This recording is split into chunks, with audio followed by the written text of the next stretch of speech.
When the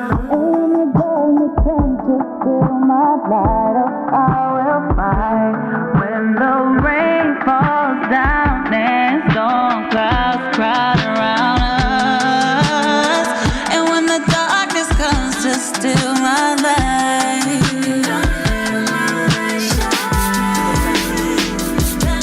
gotta shine my light, shine so bright.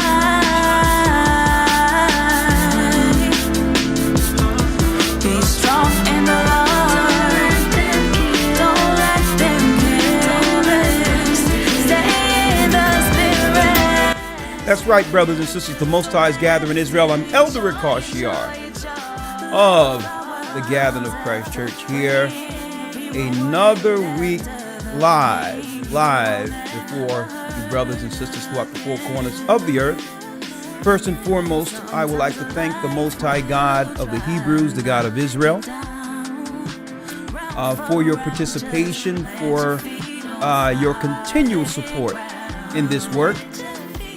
I hope that the Most High is hedging and protecting your family as we go into another serious year, okay?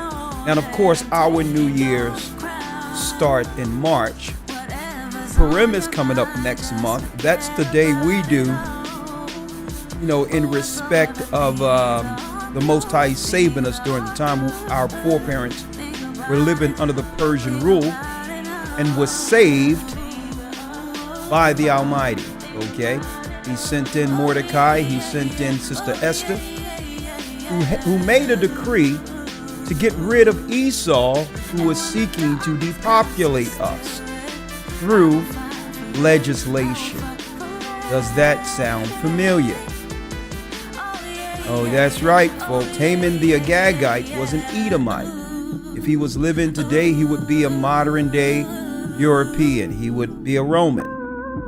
Okay? Now, there's nothing wrong with someone.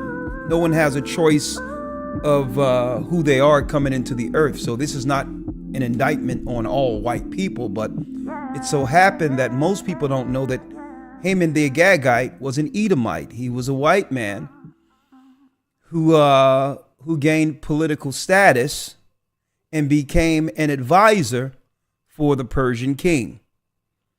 He had a plan to use a census to number our people while we were in Persia, Iran. Okay, part of the diaspora who went into Iran. And he had a plan to actually do what?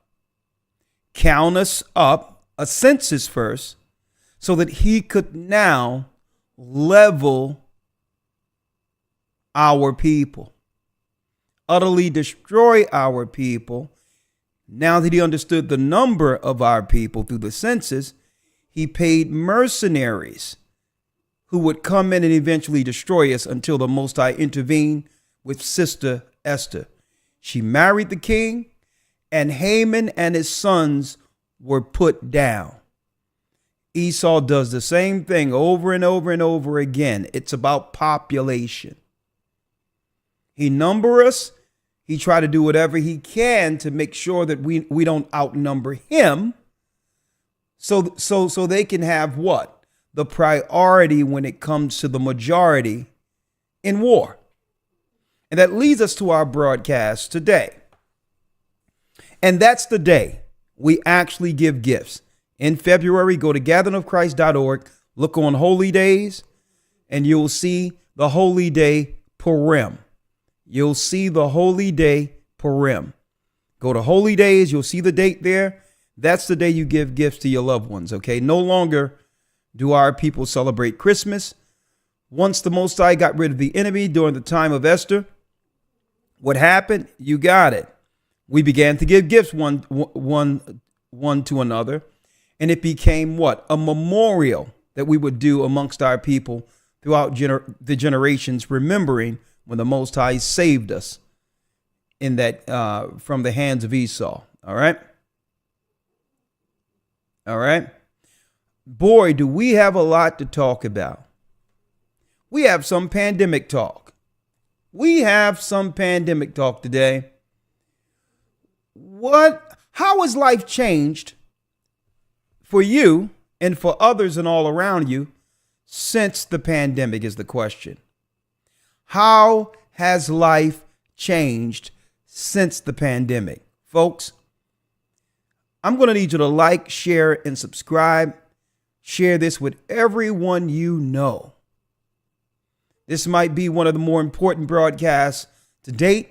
And on top of that, I'm going to open it up not just for the phone calls, but Zoom this evening, if it be the Most High's will. Okay? So please hit the like button. We have some talk tonight, some conversation. How has life changed since the pandemic? Now, I'm going to go into the political landscape where we were years ago, leading into when the world shut down. Why? Because I see some familiar patterns. And if you don't see them, as watchmen, we must divulge the similar patterns, what to look for, right? Most people have no idea, but we're doing it today. Hit the like button. How has life changed since the pandemic is our broadcast. Hit the like button. I'll be right back. Hold tight. Hit the like button.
All right. Let's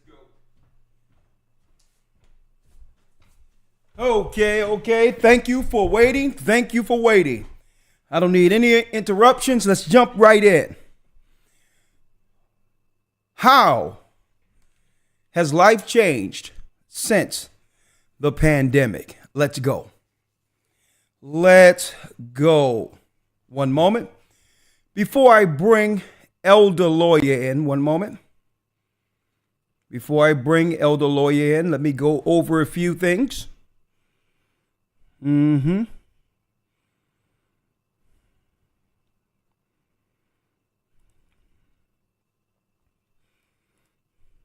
Now, why am I going over this? Well, it's not just prophetic because we're going to use the Bible and show you.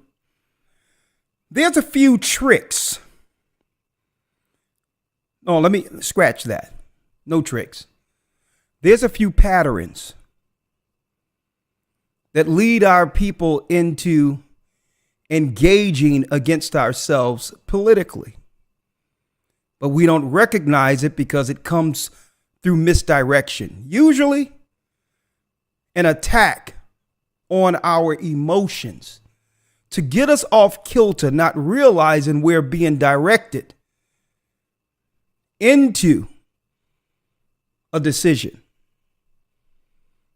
Okay?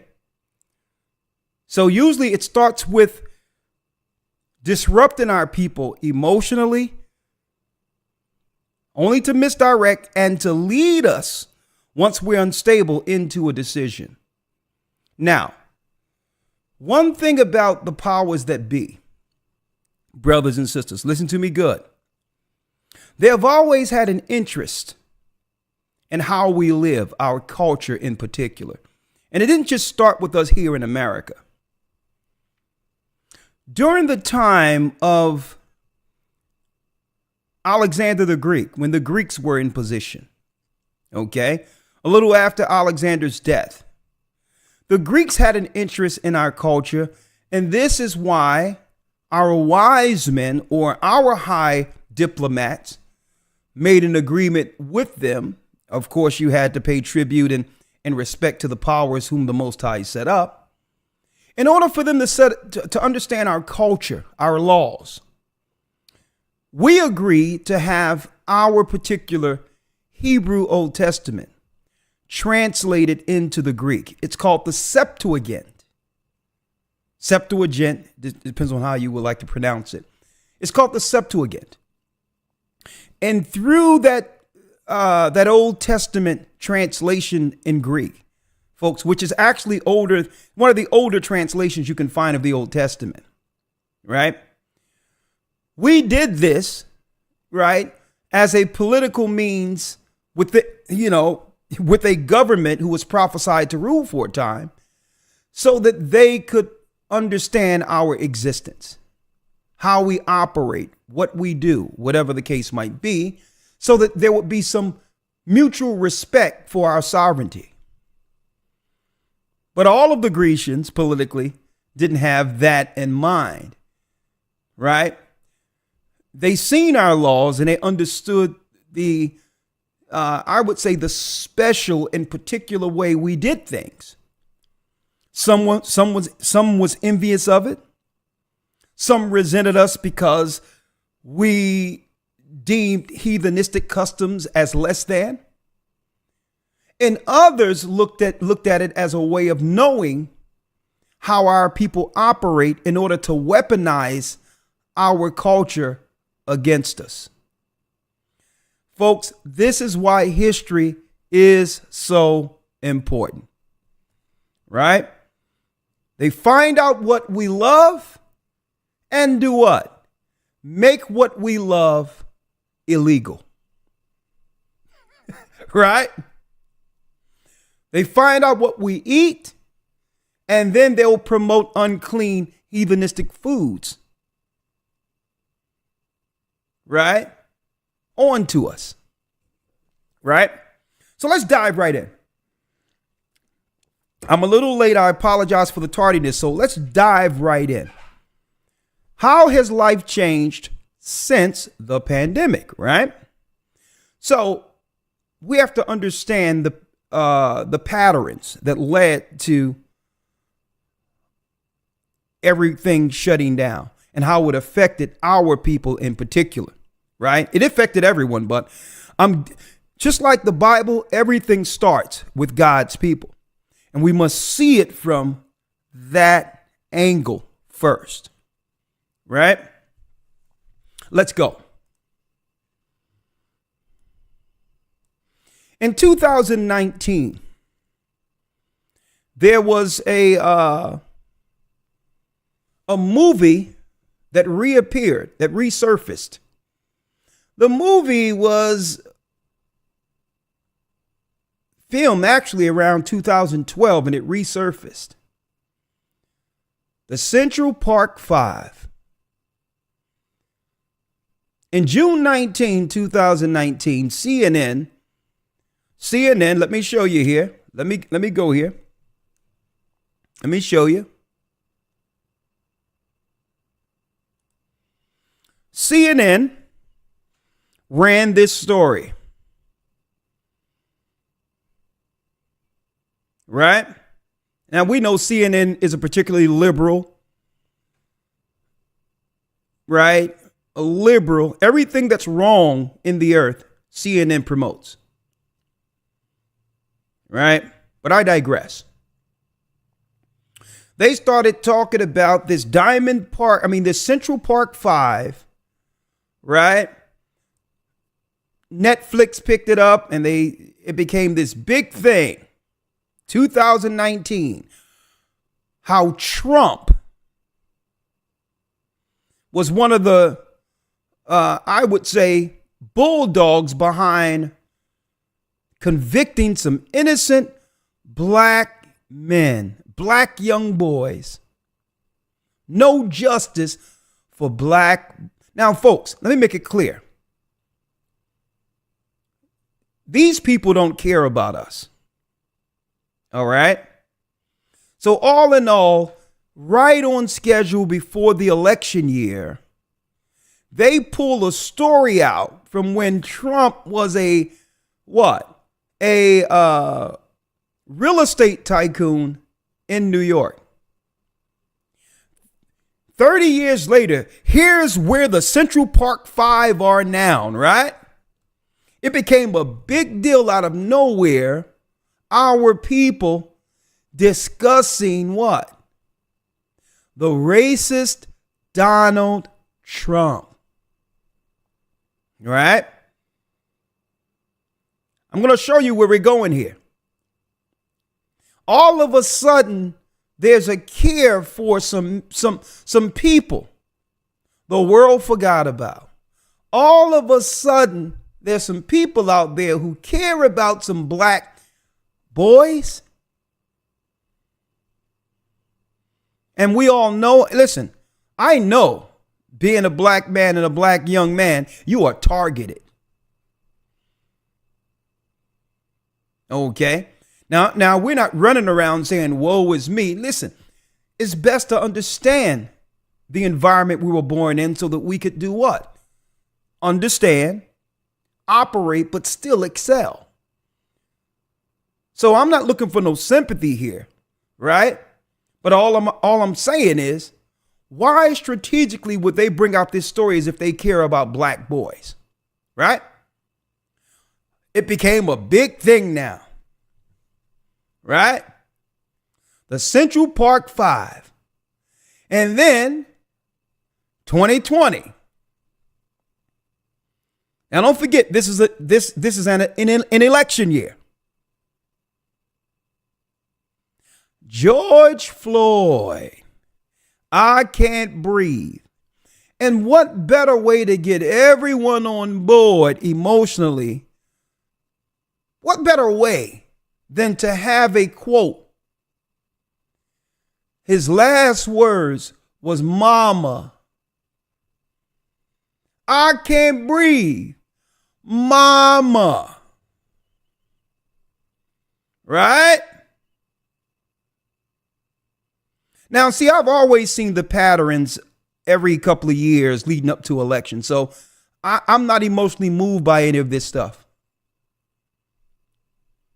Because when the cameras are off, when there's not a political agenda, man, our people are suffering, are being destroyed and all of that. And you know what? No one says anything.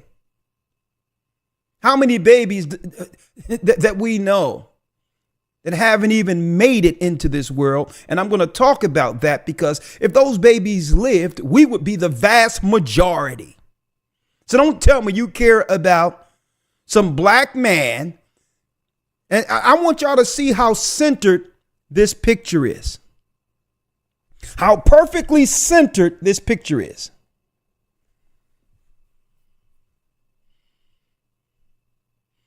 Of course, it would infuriate anyone, right? Especially our people. But why all of a sudden they care about our people if it isn't politically driven? I'm going to show you. Let's keep on going. Next. Riots. Right? Riots all over the place. An emotionally triggered United States of America, divided racially, at the same time running into an election. coming. Now, during all this time, when all this is going on, eventually down the line, keep in mind when the election started moving, you barely seen Biden because I guess they were afraid to put him before people. And they had Kamala and others speaking at press conferences. This is the first time in my life within 4 years, all my life, that you don't see for almost 4 years the president before the news conferences. Y'all notice that? But I digress. They trigger our people understanding that we're overly emotional through one man dying. And at the same time, the same liberal CNN and all that push agendas where it's okay for us to get rid of our own children. I need y'all to, now let's weigh this. Even though this is all wrong, all of this is wrong, let's not even talk about the story. Let's talk about the political impact it has on your emotions. Hit the like button, folks. We're going in. Leading up to the election,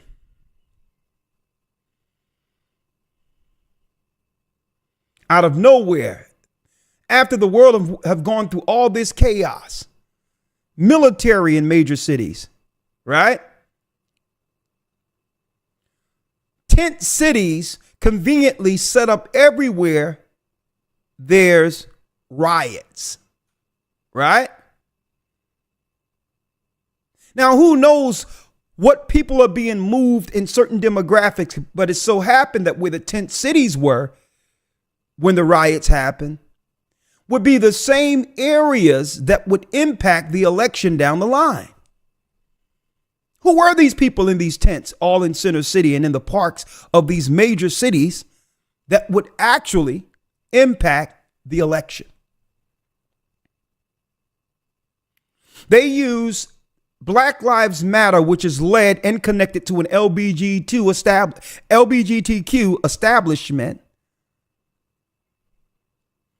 And they use some black women as front people to trigger our people into what? Riots and all these others. And when things weren't destroyed enough, you had some even white people in mass conveniently throwing Molotov cocktails. And then all of a sudden, out of nowhere, we hear from the news, we hear that there's what? There's a disease that's wreaking havoc in Wuhan, China. Last thing we thought, folks, is that it would end up predominantly where our people live. And that it would affect us more so than a more congested country and cities. The cities of China are immensely congested. So if there was something breaking out that was viral that could destroy a lot of people, you would think it would have did more damage there. Right? Out of nowhere, Trump stands up and he introduces us to someone. We were told, hold up, let me remind you folks, because I'm showing you where we're going. We were told initially that we were to stay in our homes for 2 days. Who remember that? Who remember when they said, just to keep things calm, just to make sure that we're not spreading anything, just in case? We were hearing about isolated cases in one city or in another city, not anything, too concerning. But in respect of our health and our fellow citizens, right? We thought that, 2 days isn't a big deal. Right? Y'all remember that? They said 2 days. Then it went into a week. And then it went into a month. In the midst of that, in order to operate, they said, well, okay, we want to lighten up, but we need some tests. Remember that? And then even if you're not exhibiting symptoms, you could still be carrying it as asymptomatic with no symptoms at all. And then your job, the employer started pressuring people, right? Y'all remember that? So I want y'all to hear this real quick. This is when Trump first introduced Fauci, fair use. And then I'm just going over a few things so that you can understand patterns. Already, our people, the world is what? The world is under stress.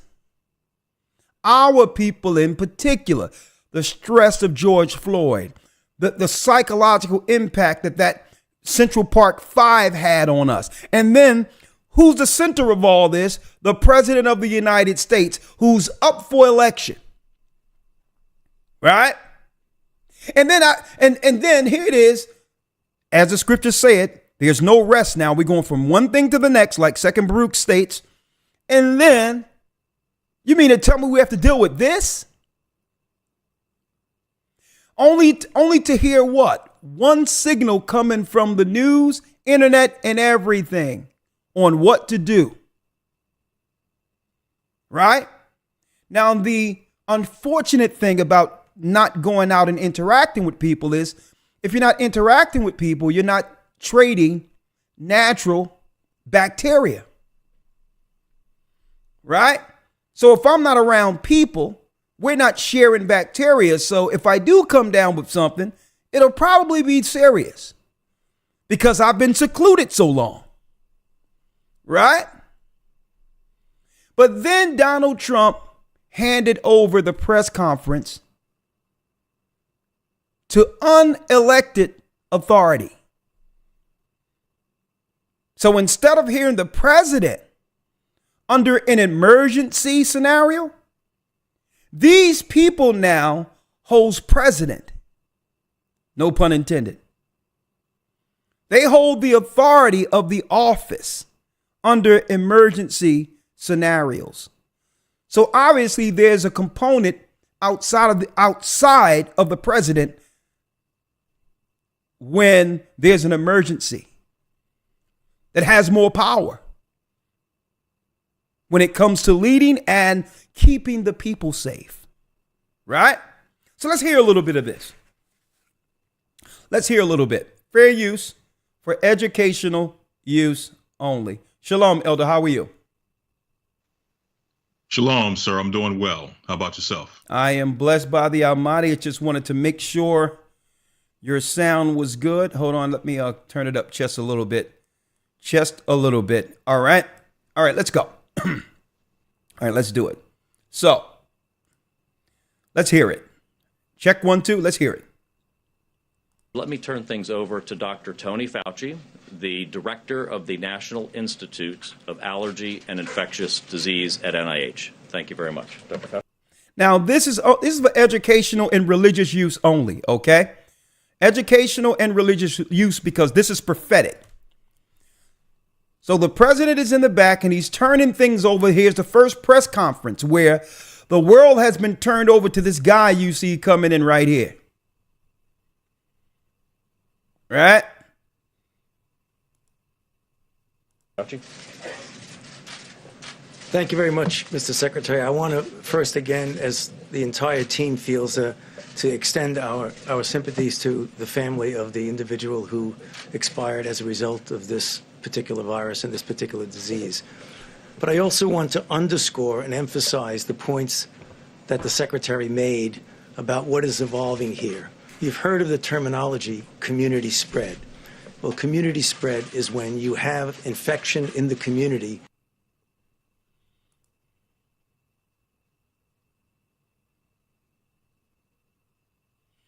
Okay, for some reason, this particular video isn't working. That's deep. Let me turn things over to Dr. Tony Fauci. This is interesting. All right.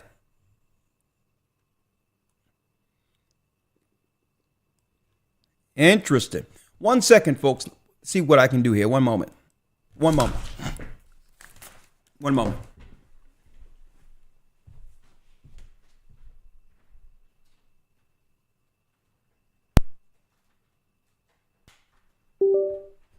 One moment.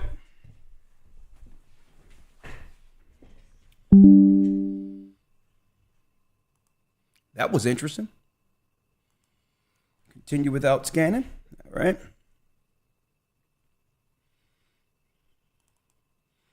All right, we're going to try that again.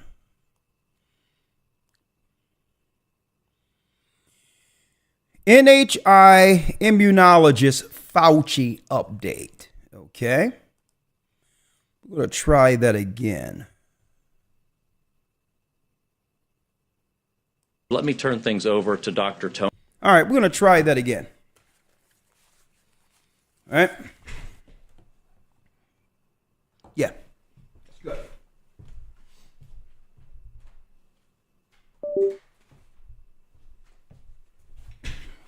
We're going to just hear a little bit of this, okay? Fair use. I just want you to remember how emotionally unstable people were leading up to this whole election, right? Right? Now, this is on top of everything else we're stressed with as a people, right? A president that has now been deemed racist leading up to an election. A once beloved man amongst our people has now become the enemy because what? Because of the Central Park 5, where they pull out some information to incinerate, to emotionally destabilize our people, right? Then the George Floyd thing happens, right? Riots all over the place. And out of nowhere, here we go again. Tony Fauci, the director of the National Institute of Allergy and Infectious Disease at NIH. Hope you all can hear this. Dr. Fauci. Thank you very much, Mr. Secretary. I want to first again, as the entire team feels, to extend our sympathies to the family of the individual who expired as a result of this particular virus and this particular disease. But I also want to underscore and emphasize the points that the Secretary made about what is evolving here. You've heard what is evolving here. Now, at this time, all of television, folks, is focused right here. The world is afraid of some disease that popped up out of Wuhan, China. Heard of the terminology community spread. Well, community spread is when you have infection in the community in which you don't have a direct link to a known index case. That really challenges us with something that we need to do and that we do very well. The state and local health authorities, in collaboration with the CDC, would need to identify, isolate, and contact trace. And that's what's going on right here in the country. With regard to the particular area that's involved now in Washington, the country as a whole, because we get asked that all the time, still remains at low risk.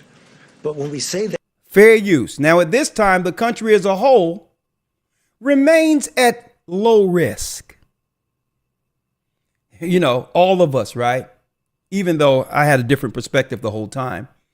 The whole world released a sigh to hear we're at low risk right now. that we want to underscore that this is an evolving situation. And in real time, we will keep you appraised of what is going on just the same way as that we are doing it today. So how do you address this new challenge? There's what we do from within and what we do from without. I hearken back to the original decision that was made by the president of making sure that we knew the scenario that was going on in China. We prevented travel from China to the United States. If we had not done that, we would have had many, many more cases right here. Now, all of this, folks, we have to take his word for it, okay? I'm not here to determine his honesty or this. I don't care about none of that. He is who he is, but we must take everything he's saying as you know, at its face value, okay? That we would have to be dealing with. So in that spirit, the approach is going to be, as we address this challenge, which is going to evolve by the day and by the week, to do what was just mentioned, to try and keep our citizens from going to places that are active infection, and to Okay, under emergency, restrict travel, okay? Now, mind you, folks, under the Constitution, the right to travel is a right. But obviously, if there's an emergency, it takes away that constitutional right. Just remember that.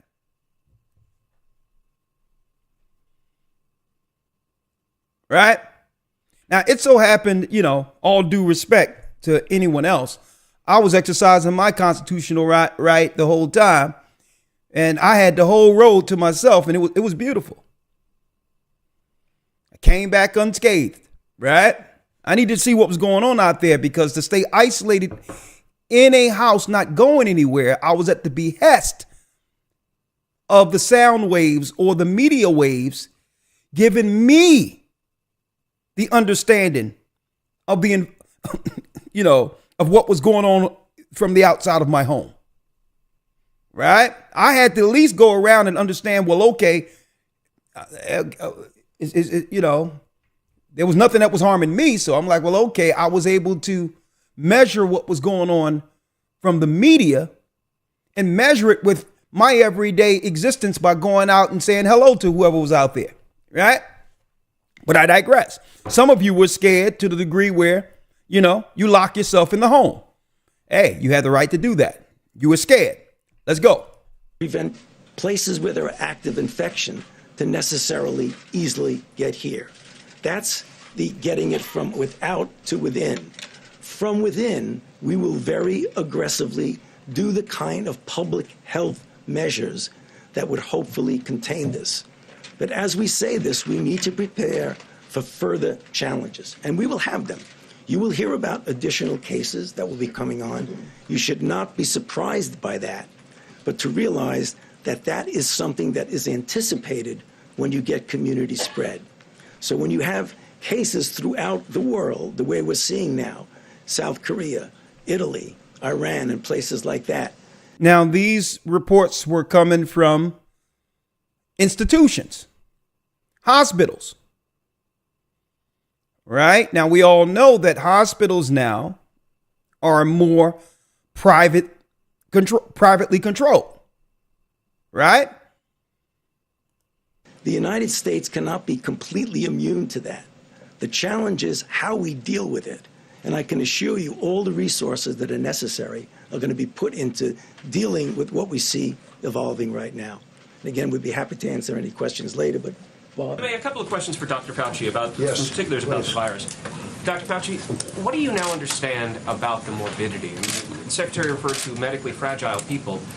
Are you confident that if you're a relatively healthy young person, that this will not be fatal for you? Okay. So the number in our country currently is low. But when you look at the pattern, it seems to be following the experiences that others have had. It's never 100%. If you look at the totality of the... Now, he was saying mobility, right? As far as how many, like, who can die within the demographics of the citizenry, right? Within the demographics, who could die through this? Who's more at risk, in a nutshell? They told us outright, the aged, the elderly. Now think about this. In the midst of an already unstable country, who look at the news more so than any other people in the United States? I'm talking about mainstream news. Our people, the young don't even look at TV anymore like that. But who still look at the old television shows and are plastered Their eyes, until the time they get up, it's plastered on the screen. The seniors. The seniors. Now think about this. The country is already unstable. And mom, our grandmothers, our grandfathers are told they must stay secluded, and they are a threat if they are around their own children and grandchildren. Can you imagine the mental anguish, the stress? The only thing that gives a grandparent peace is family. Can you imagine the psychological trauma on a grandmother or grandfather saying, baby, my grandchildren don't come around me. Y'all can't come around me because I don't want to, Can you imagine that? So this is high stress, not just on the family, but you can't even see your grandmother, your grandfather. Your own family has become the plague. You remember that? Cases that have been reported, particularly from China. Listen, I have to remind you, because when I told you all, when they open back up, people are going to forget.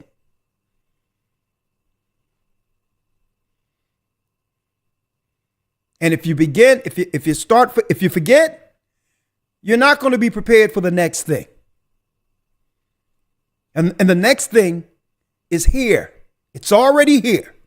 You stick around. I'm going to show you. About 75 to 80% of them would do really quite well. They would just sort of like a bad flu or a cold. You get anywhere from 15 to 20 somewhat percent who are going to go on to require advanced medical care, hospitalization, possibly intensive care. For the most part, the people who get in trouble and ultimately, tragically, would die from this are people who are elderly and or have underlying conditions. Now listen to the underlying conditions, and someone tell me what people suffer from these conditions more so than any other demographic within the United States. Heart disease, chronic lung disease, diabetes, obesity because of the difficulty in breathing back and forth. However, right there, the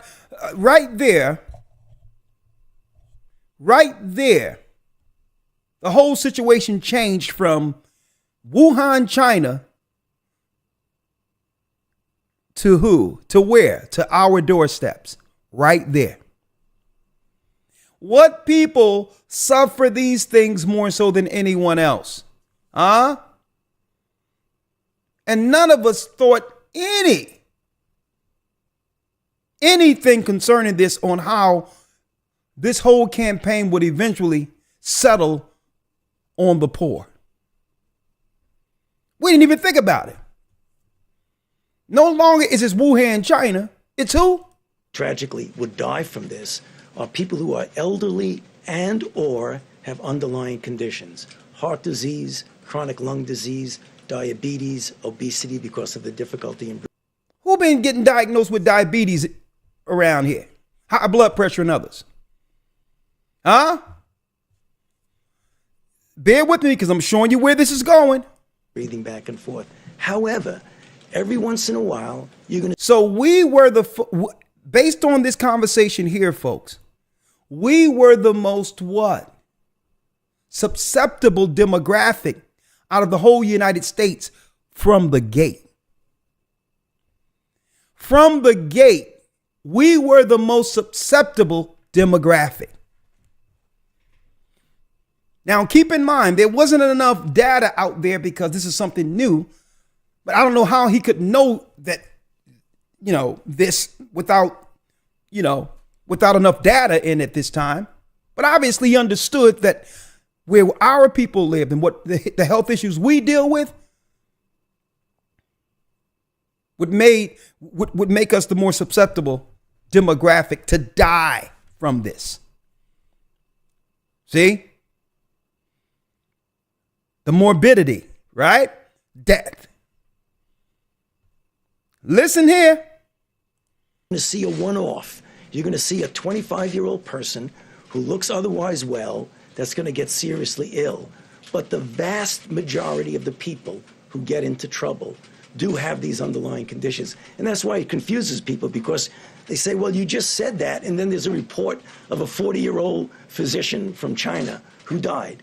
That's going to happen. That happens with influenza. Most of the time, influenza kills people. Now, see that? Folks, I said, let me go back and get the first press conference, because a lot of people miss this. He said, yeah, people have been dying like this through influenza. Right? Who are advanced age and underlying conditions. But you hear in the media every once in a while, a college student would get infected and ultimately die. But the majority is in that risk group. And one more technical question. Yes. Have you determined whether there are any variants of this virus so that a person who... Man, this guy got the right questions in place, don't he? Oh, yeah, he come right back with, is there any other variants? Variants? We haven't even adjusted to the first one, right? may have gotten it and then gotten over it could get it again. No, there's no indication that that's going on at all. If this virus acts like other viruses, which I have no reason to believe it won't, once Okay, he know how viruses act. you've gotten infected and recovered, you're not going to get infected with the same virus. Okay. Things over to All right. So it was turned over to who? The President of the United States, right?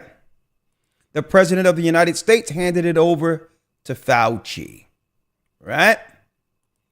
Now, what happens? You all know what happens. Now, like I said, if you don't know history, you'll be doomed. You'll be doomed to repeat it, right? So there's patterns here. How has life changed since the pandemic? Are we falling into some of the same patterns? And if so, we need to recognize it, right? What patterns? For those who just came, hit the like button. It started off in 2019 where they put before us an old story when Trump was a real estate tycoon, a false rape allegation, EPAR allegation. You two don't like that word. EPAR spelled backwards scenario where 5 innocent young black men were falsely accused and incarcerated. So the sentiment swung from a likable Trump to a racist Trump, right? So they just pulled this out of nowhere when I know they don't care about black men. I mean, just ask Biden. The 1994 crime bill that led to many of us dying in jail after 3 strikes and all that. I came up during the crack epidemic. Okay, they had the 3-strike law. Him and Bill Clinton, Ronald Reagan before them. The 1994 crime bill that got many of our young boys put in jail for even a few nickel bags of marijuana or a vial of crack cocaine. And right now there's drug dispensaries everywhere within the United States for marijuana. And I remember our people getting locked up for it. Biden did that. Okay. Now, they pulled this out of their orifices, this story, so to trigger our people in 2019 politically. And at the same time, after that, George Floyd. Everything is about race now. There's always a police black man story to trigger us even more. And he hollered mama, his last words, right? Remember that they made sure to say that, right? Then out of nowhere, the pandemic comes, running into an election. And then right after the election, right?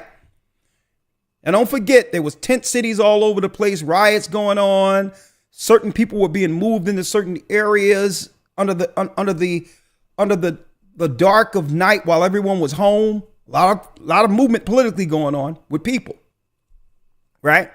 And then there was a question on the legitimacy of the election, because instead of people going out to vote, they had mail-in ballots.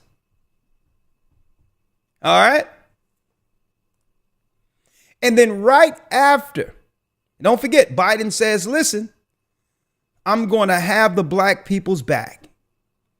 And right after, the first thing Biden signed into law, it had nothing to do with George Floyd. It had nothing to do with protecting those boys who went to jail and the people who look like him under the Central Park Five. There was no hate crime bill for us and our people or reparations for our people. The first thing he signed in was Biden signs the anti-Asian hate crime legislation. Hold up. Something is wrong here. Something is seriously wrong. How do we get from this hate crime with a brother dying to the first drafted legislation against hate for Asians? So did they trigger us emotionally in all this?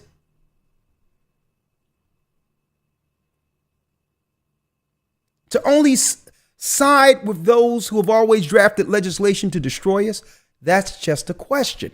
I don't know if y'all remember that. Right? Let's go to the next one. Now, how will they do it this time? Let's go. Out of nowhere, here's stories of when you hear about Mississippi, you think about what? Mississippi hangings.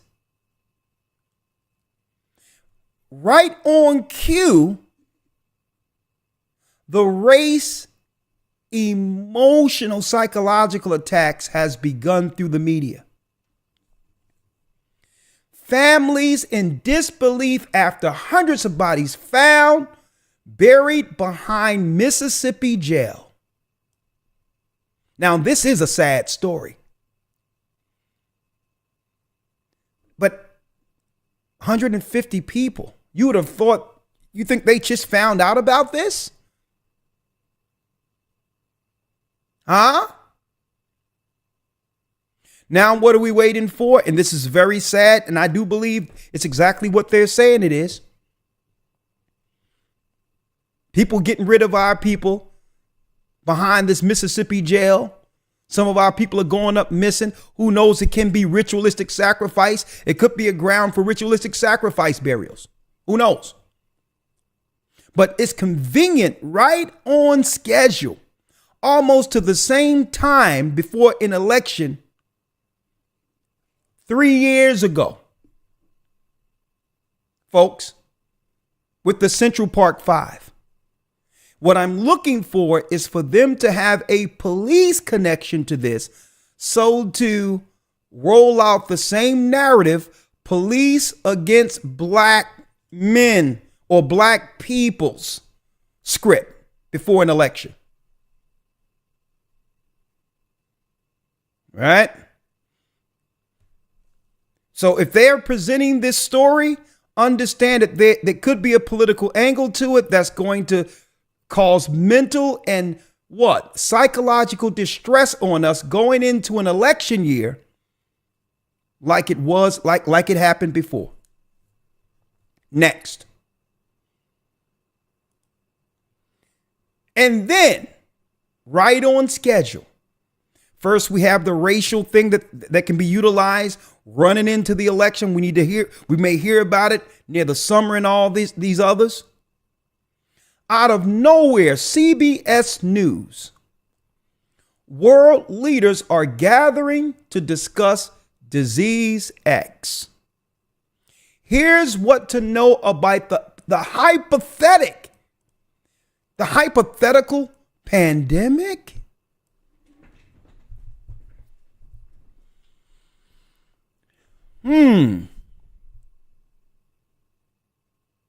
Now, of course, Fauci has retired, so I'm waiting to see who they roll out next. It wouldn't surprise me if it's a black woman. How they're running into things right now and how they're using that, because I'm looking at most of the advertisements for getting our people to do certain things medically.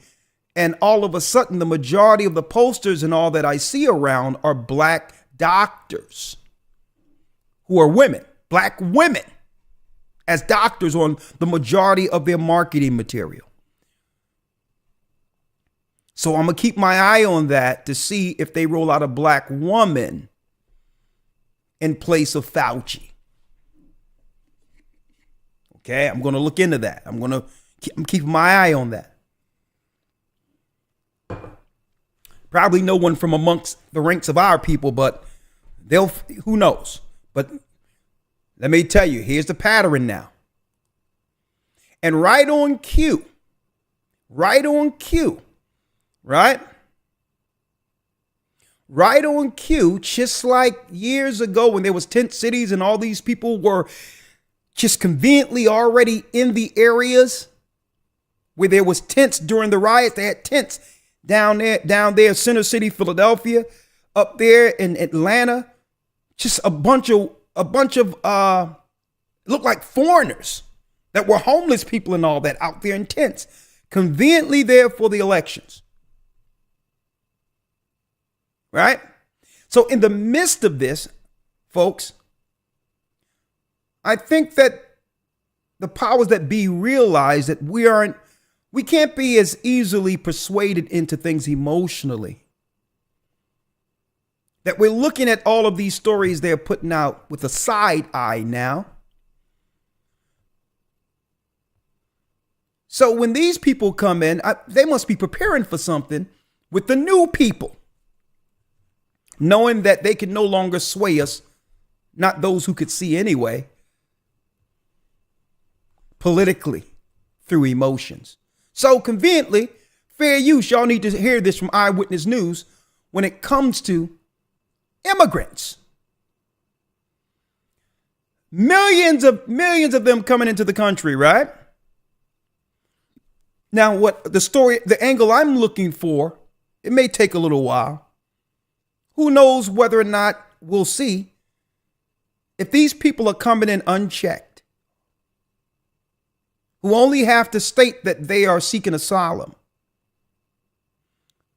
Is it possible that the news story when Trump get in position again, that he can pass the buck to the Biden side and say, well, listen, it wasn't my fault.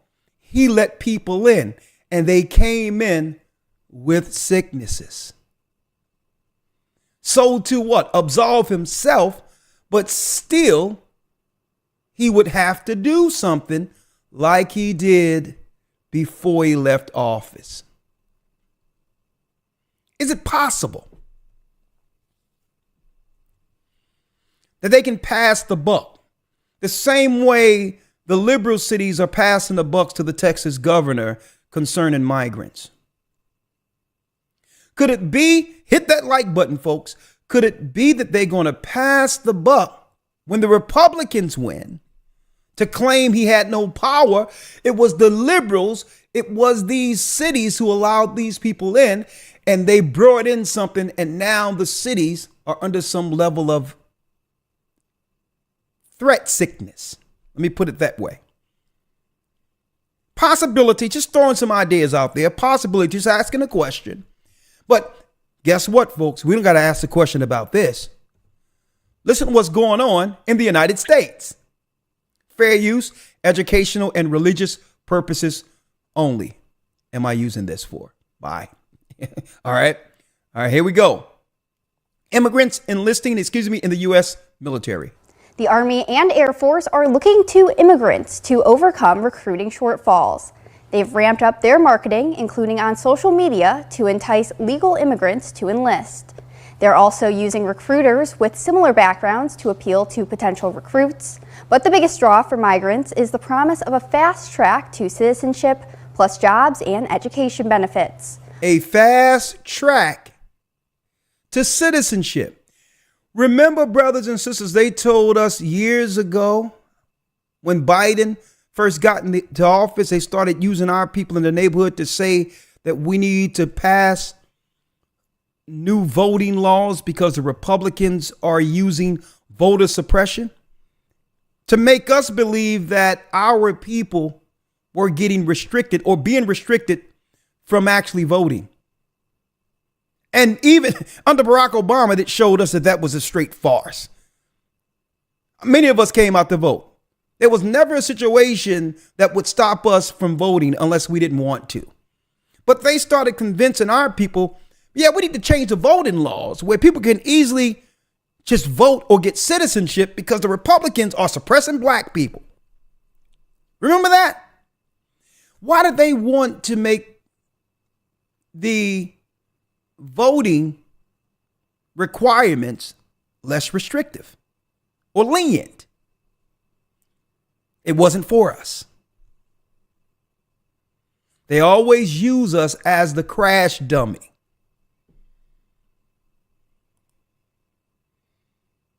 Again, they've ramped up their marketing, including on social media, to entice legal immigrants to enlist. They're also using recruiters with similar backgrounds to appeal to potential recruits. Now, but the biggest draw for migrants... Now, folks, this is all the liberal Biden administration. ...is the promise of a fast track to citizenship, plus jobs and education benefits. Hold up. What benefits? Fast track to citizenship and what? Hold up.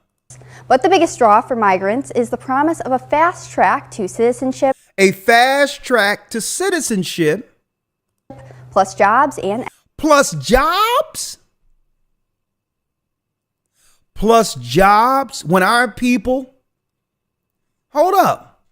What about the people or the brothers who look like the Central Park Five? Where are their jobs? Where are those jobs for them? Okay, y'all get the jobs, even though our people built the country. You get the hate crime bill, even though you were elected under a... you were elected because our people were incinerated against Trump, the racist.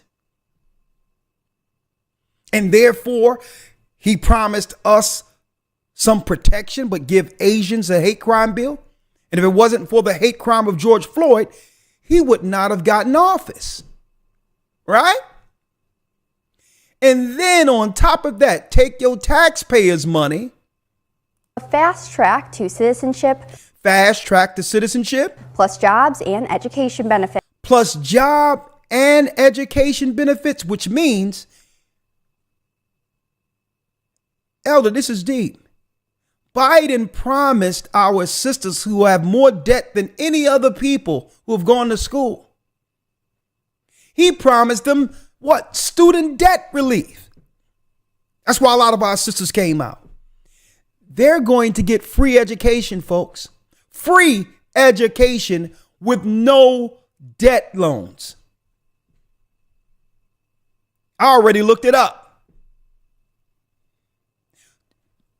No debt loans. Fits. Both the Army and the Air Force have said they will not meet their recruiting goals this year. Okay, what else we have here? What else we have here? A job fair in Chicago.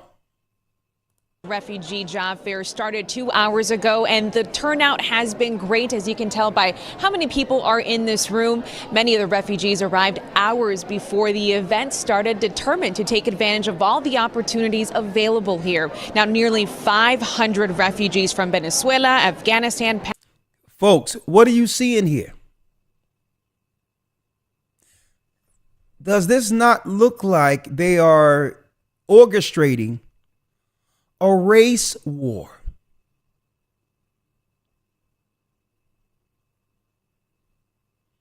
What happens when you corner someone? When you take away their right to earn with no food?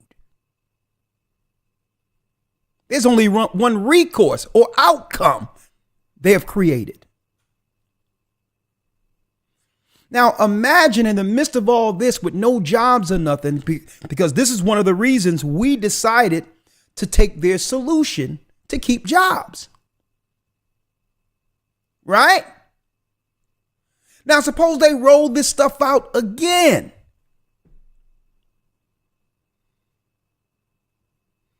And now they already have the replacements to take the jobs. See? So automatically our people going to realize we've been double crossed. And here lies the issue that comes with why they have so many people that won't look like us in the military to come into the cities when our people began to realize we were bamboozled. It's almost like having a foreign army. A foreign army on friendly soil. Think about that.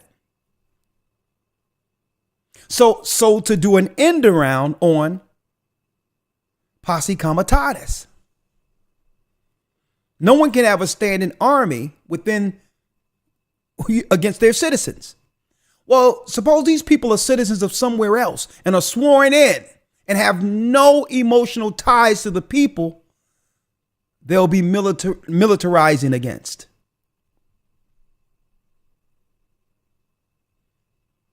Pakistan and Ukraine have registered and showed up to the job What fair people? at the Misericordia home. What people? Hi, Dina and Pat. Well, the Hire a Refugee job fair started 2 hours ago, and the turnout has been great, as you can tell by how many people are in this room. Many of the refugees arrived hours before the event started, determined to take advantage of all the opportunities available here. Now, nearly 500 refugees from Venezuela, Afghanistan, Pakistan, and Ukraine have registered and showed up to the job fair at the Misericordia home. With the help of interpreters, refugees are meeting with dozens of representatives in healthcare, manufacturing, hospitality. Hold up. Afghanistan's and Pakistan? I thought America was at war with Afghanistan. Remember they told us that, folks? Remember they told us that they were going into Afghanistan for war. Afghanistanis, Pakistanis. Refugees are meeting with dozens of Ukraine. representatives in healthcare, manufacturing, hospitality, logistics, and many more. More than 400 vacancies are available, and these companies are committed to hiring and providing them needed support to succeed in the workplace. Now, I need y'all to see, logistics, folks. and many Check this more. out. More than 400 vacancies are available, and Now, as you can see, it's our people in certain political positions processing them. It's okay. He got a job, right? So they are cutting some people into the money who's willing to betray their own citizenry or people. these companies are committed to hiring and providing them needed support to succeed in the workplace. This event is not just about finding them a job, it's also assisting them to get their degrees accredited, financial advising, providing Listen to this. information on government benefits. And hold up. Government benefits? Who taxpayers' money? Who's paying for this? The people they're replacing. in language classes. One of the organizers is Oh, yeah. They haven't told you already, but the schools, the churches, all these things that have been made obsolete during the so-called pandemic will be utilized as as transitional institutions to transition these people into society. Isn't that convenient? To make it where everyone is used to learning from home, right? A job at home so that they can use these particular buildings in the same cities that they're going to replace people as facilities for transitioning. Man. A refugee from Afghanistan who What a says he plan. relates to the struggle of starting from scratch in a new country and the importance We need to relieve the struggle that comes with starting from scratch. of these resources. Because what I have been through, I don't want other refugees go through. It is very difficult, it's very tough. Until you don't experience, you don't know. The job fair is You cannot make this up, right? Thank you. I had to pull this out. My brother Phil Scott, go support his channel, because there's one thing in particular that happened the other day in Chicago. Listen to this. What's even more offensive about this video, Right. more though than he just came. This is Listen- what happens listen. when you give these. A sister says, go back across the border, right? You see how they triggering either side? And listen. No more money for you. He said, no more money for you. No more money for you. Listen. No more money for you. Folks, are they orchestrating a race war? No more money. Who told him that the money they're receiving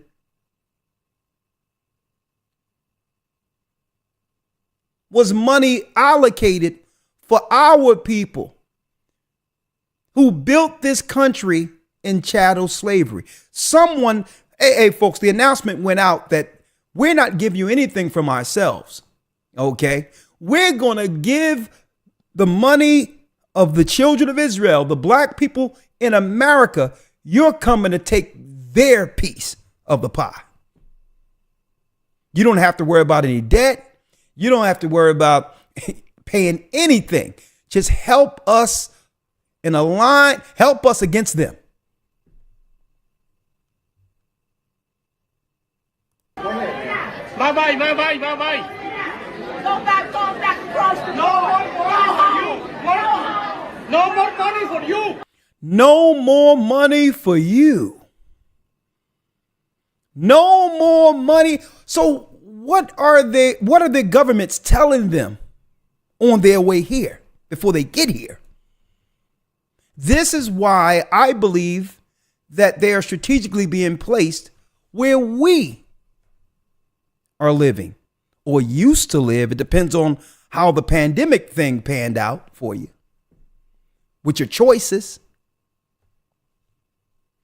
No more money for you. It's lazy, you lazy. You are lazy. You're lazy. You are lazy. Huh? No more money for you. It's lazy, you lazy. What are they being told? What are they getting told before coming here? Hey, folks, this is what it looks like when Pharaoh says, build brick, make brick without straw. You want to talk about reparations? You want to talk about financially being repaired for all the death and destruction we've done against you? I tell you, we're going to one up. We're going to give it to everyone else to come in to destroy you. That's your reparations. I thank the Most High for this truth. I thank the Most High for the knowledge of what I'm seeing, so I can actually be able to what? Resolve all of this without what? Getting incinerated. Because if I do so, then I can be played by these same people who focus on controlling through emotions.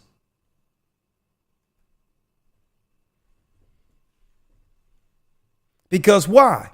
Why is he here? He's here because the same satanic structure destabilized his country. This is dog eat dog. He's a victim too, which is unfortunate. Right? He says, what? Let's play it again.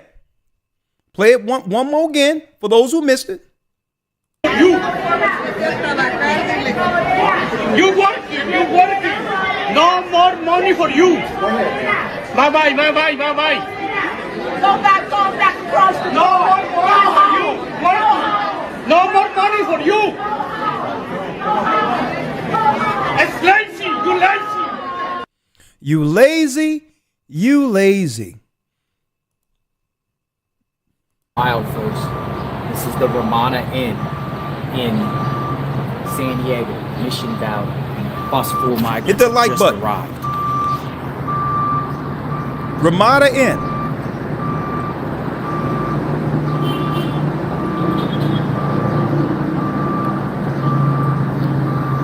Who's being processed? I showed this Saturday. Look at this. Is this open for business? Look at all the people being processed.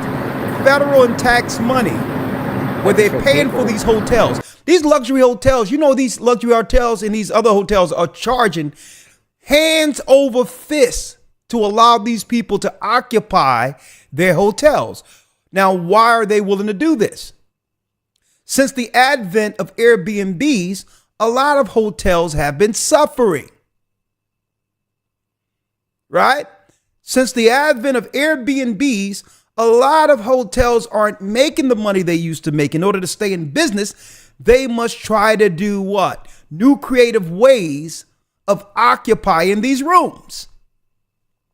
The federal government conveniently say, well, listen, you got the rooms. I need to transfer the replacements for the American citizens. And if you do this on your rooms, I'm going to pay you federal money on these rooms.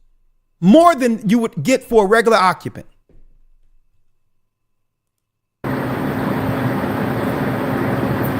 And folks, this is nothing new.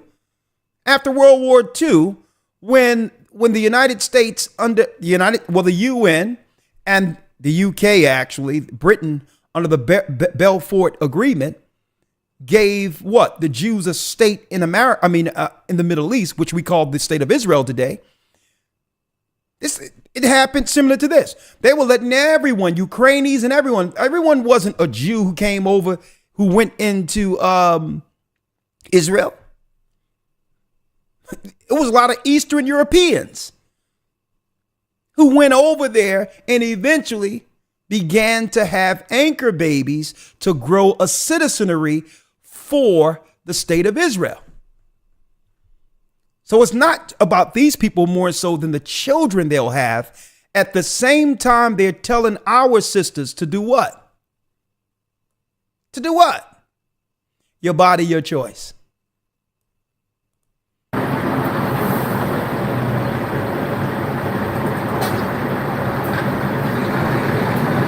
There goes the bus. It's leaving.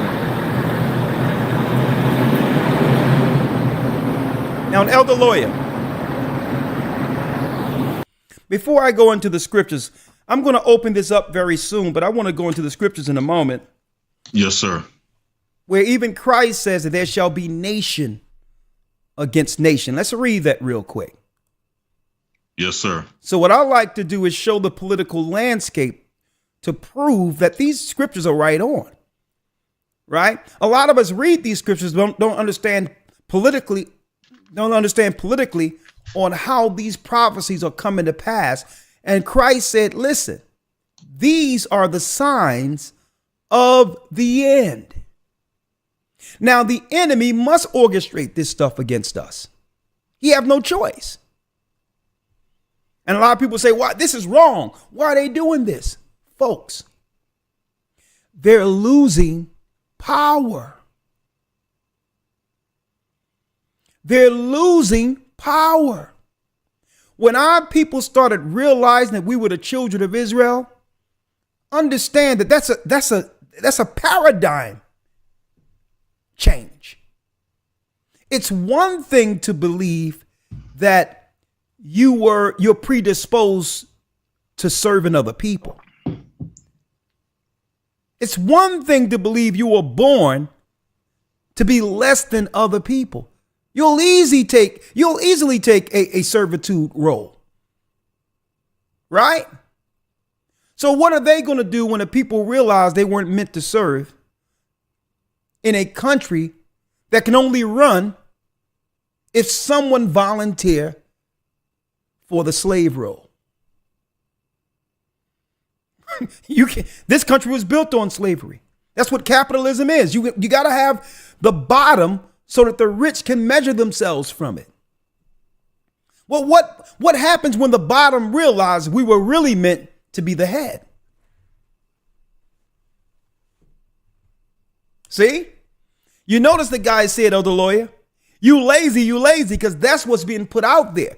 But what's really going on is a paradigm shift of a people who realize that we weren't born to serve anyone. And that if we're going to benefit you, we're going to have to talk about those numbers equitably, fairly. And that's there. And the powers that be is hearing a different language from us when it comes to those finances, something they've never heard before. Where it's like, nah, I'm not paying you to break me off. Okay. I'll do you. I'm going to use my talent. And guess what? With my talent, I'll decide what you get. That's a different language, a lawyer. They've never heard people say that before. So what they're telling these other people that they've made third world in other countries they've destroyed through war, they're telling them, we need somebody to come over here and do these jobs over here because these people cost too much. They realized they weren't born to serve. A matter of fact, they're out there telling people that they're the Israelites. They're the Jews. That the earth will one day belong to them. How can we get them to agree to minimum wage? If we began to give them everything they're asking for, then eventually there'll be some level of equality there. And I won't have them to measure myself from. Right? If I'm fair to them, then they may one day excel me. So they have no choice, folks. What you're looking at is war. When you think of war, you think shoot 'em up, bang, bang. Wars are fought on many fronts. Let's read it, Elder Lawyer, real quick. Matthew 24. Let's get it. Let me grab it here. Yes, sir. Let's start at the first verse, if you will. Christ talked about this, right? And I'm going to tell you, it's strategic how they did this too. Because they didn't totally dismantle and use the letter scenario to destroy the churches. They let the women overrun the churches in our community, knowing that without men, it would one day cease to exist.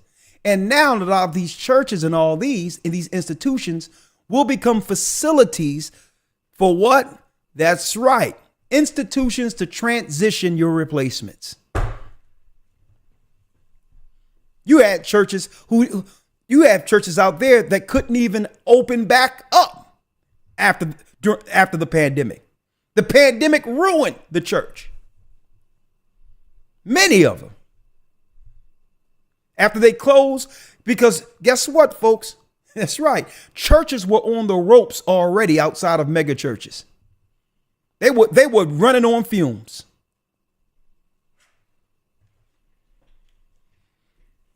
So now we're starting to realize even back then what was being set up for now. in order for you to bring in all these people, guess what, folks? They had to make room. They had to make room. And I'll let you decide how that happened. Right?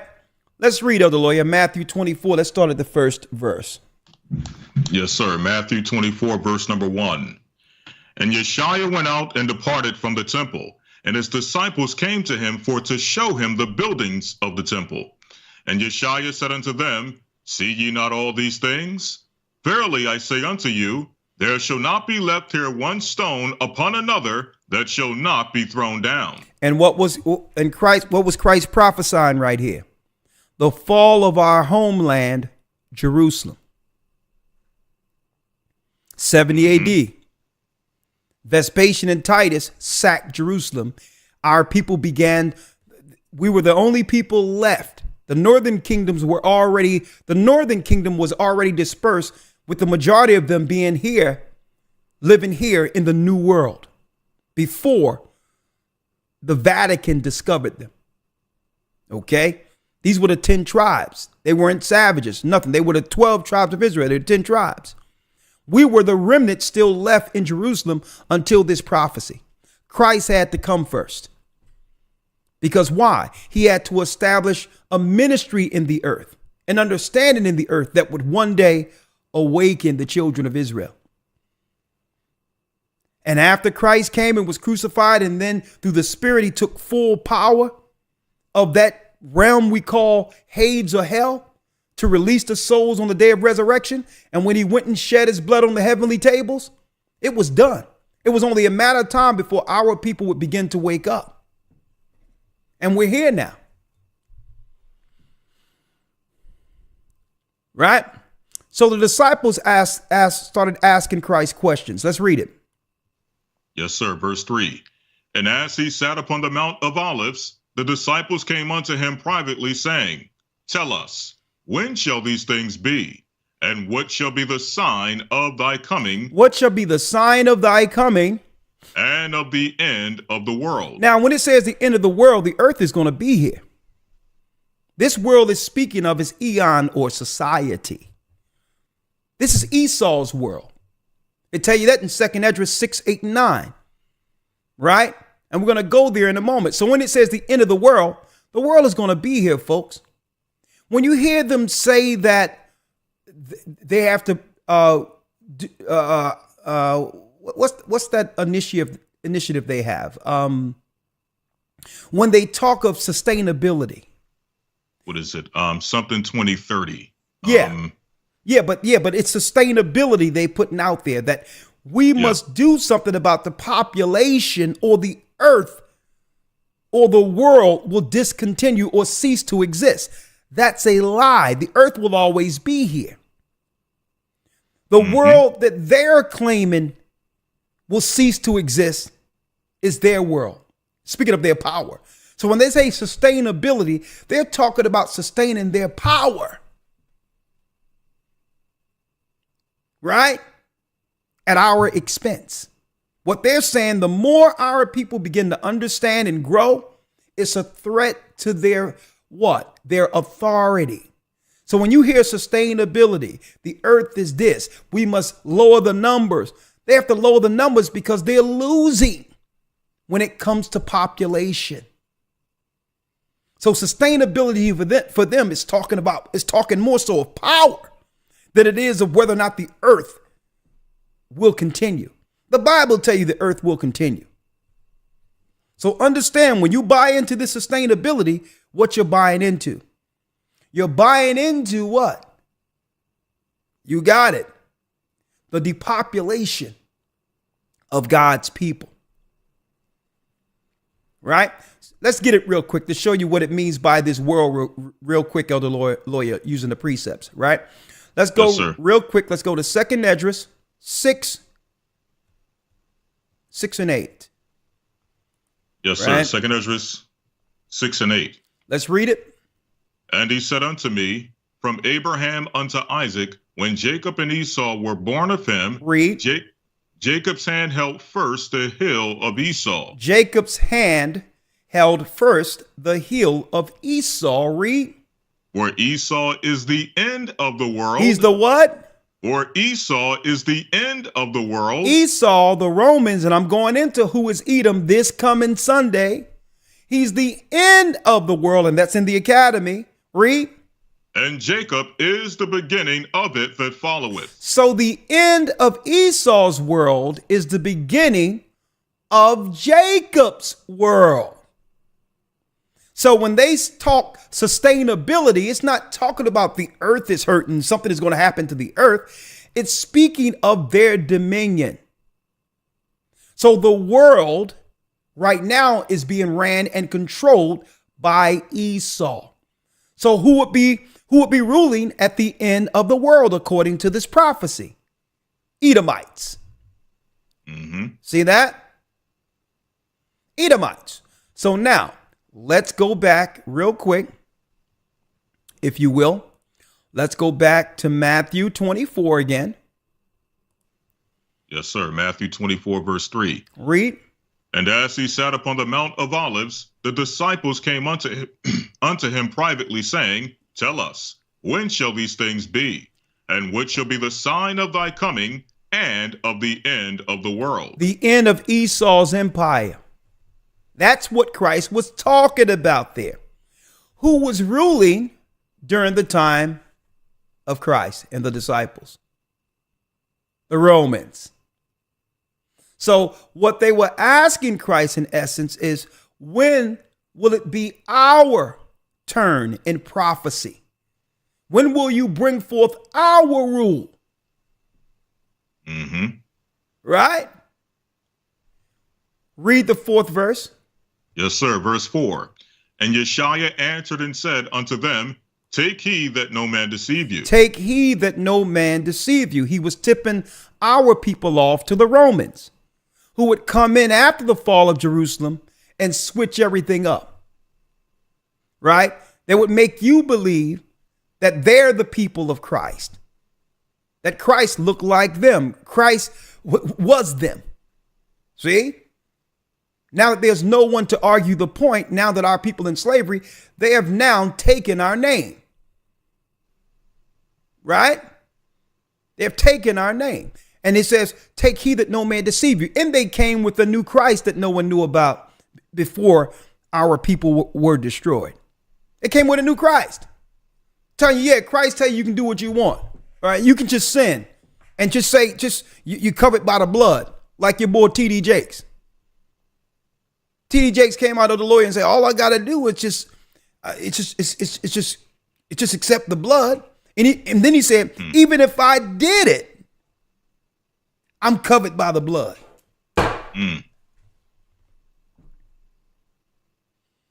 Huh?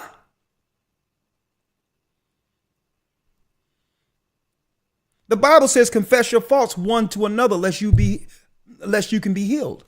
Yes, Christ can forgive everything.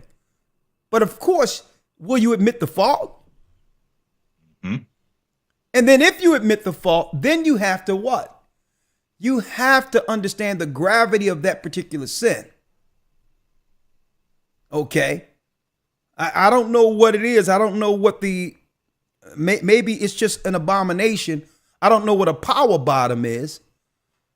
Right? I don't think the scriptures can go into those gory details, but all in all, I don't know if a power bottom is fit. Right? To be able to operate, especially if you have two sons that are operating on the other side of things too.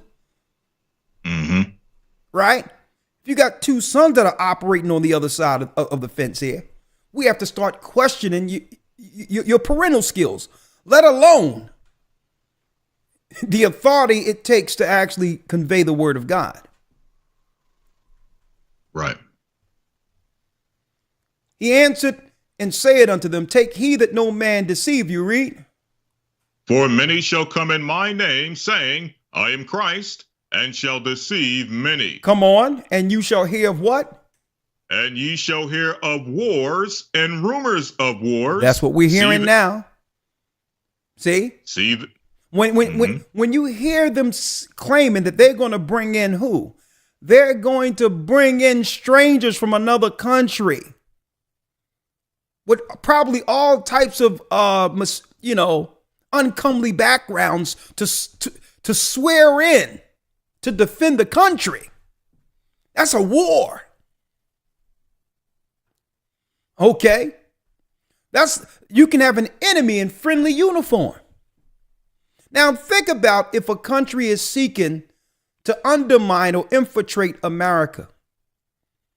What is it for them what can stop them from actually sending in their own pieces of their own army to enlist? They're not asking any questions to these people from these people coming over the border. What's to stop the enemy from taking a large number of their own military and have them enlist in America's army right now? That's a war. It seems like this so-called asylum, migrant, whatever you call it, it looks like one big Trojan horse. One big Trojan horse. And you shall hear of wars and rumors of wars. See that ye be not troubled. Read. For all these things must come to pass, but the end is not yet. But the end is not yet. What's next? For nation shall rise against nation. Race against race. And kingdom against kingdom. Kingdom against kingdom. And there shall be famines and pestilences and earthquakes in diverse places. And it says, but these are what, Elder Lawyer?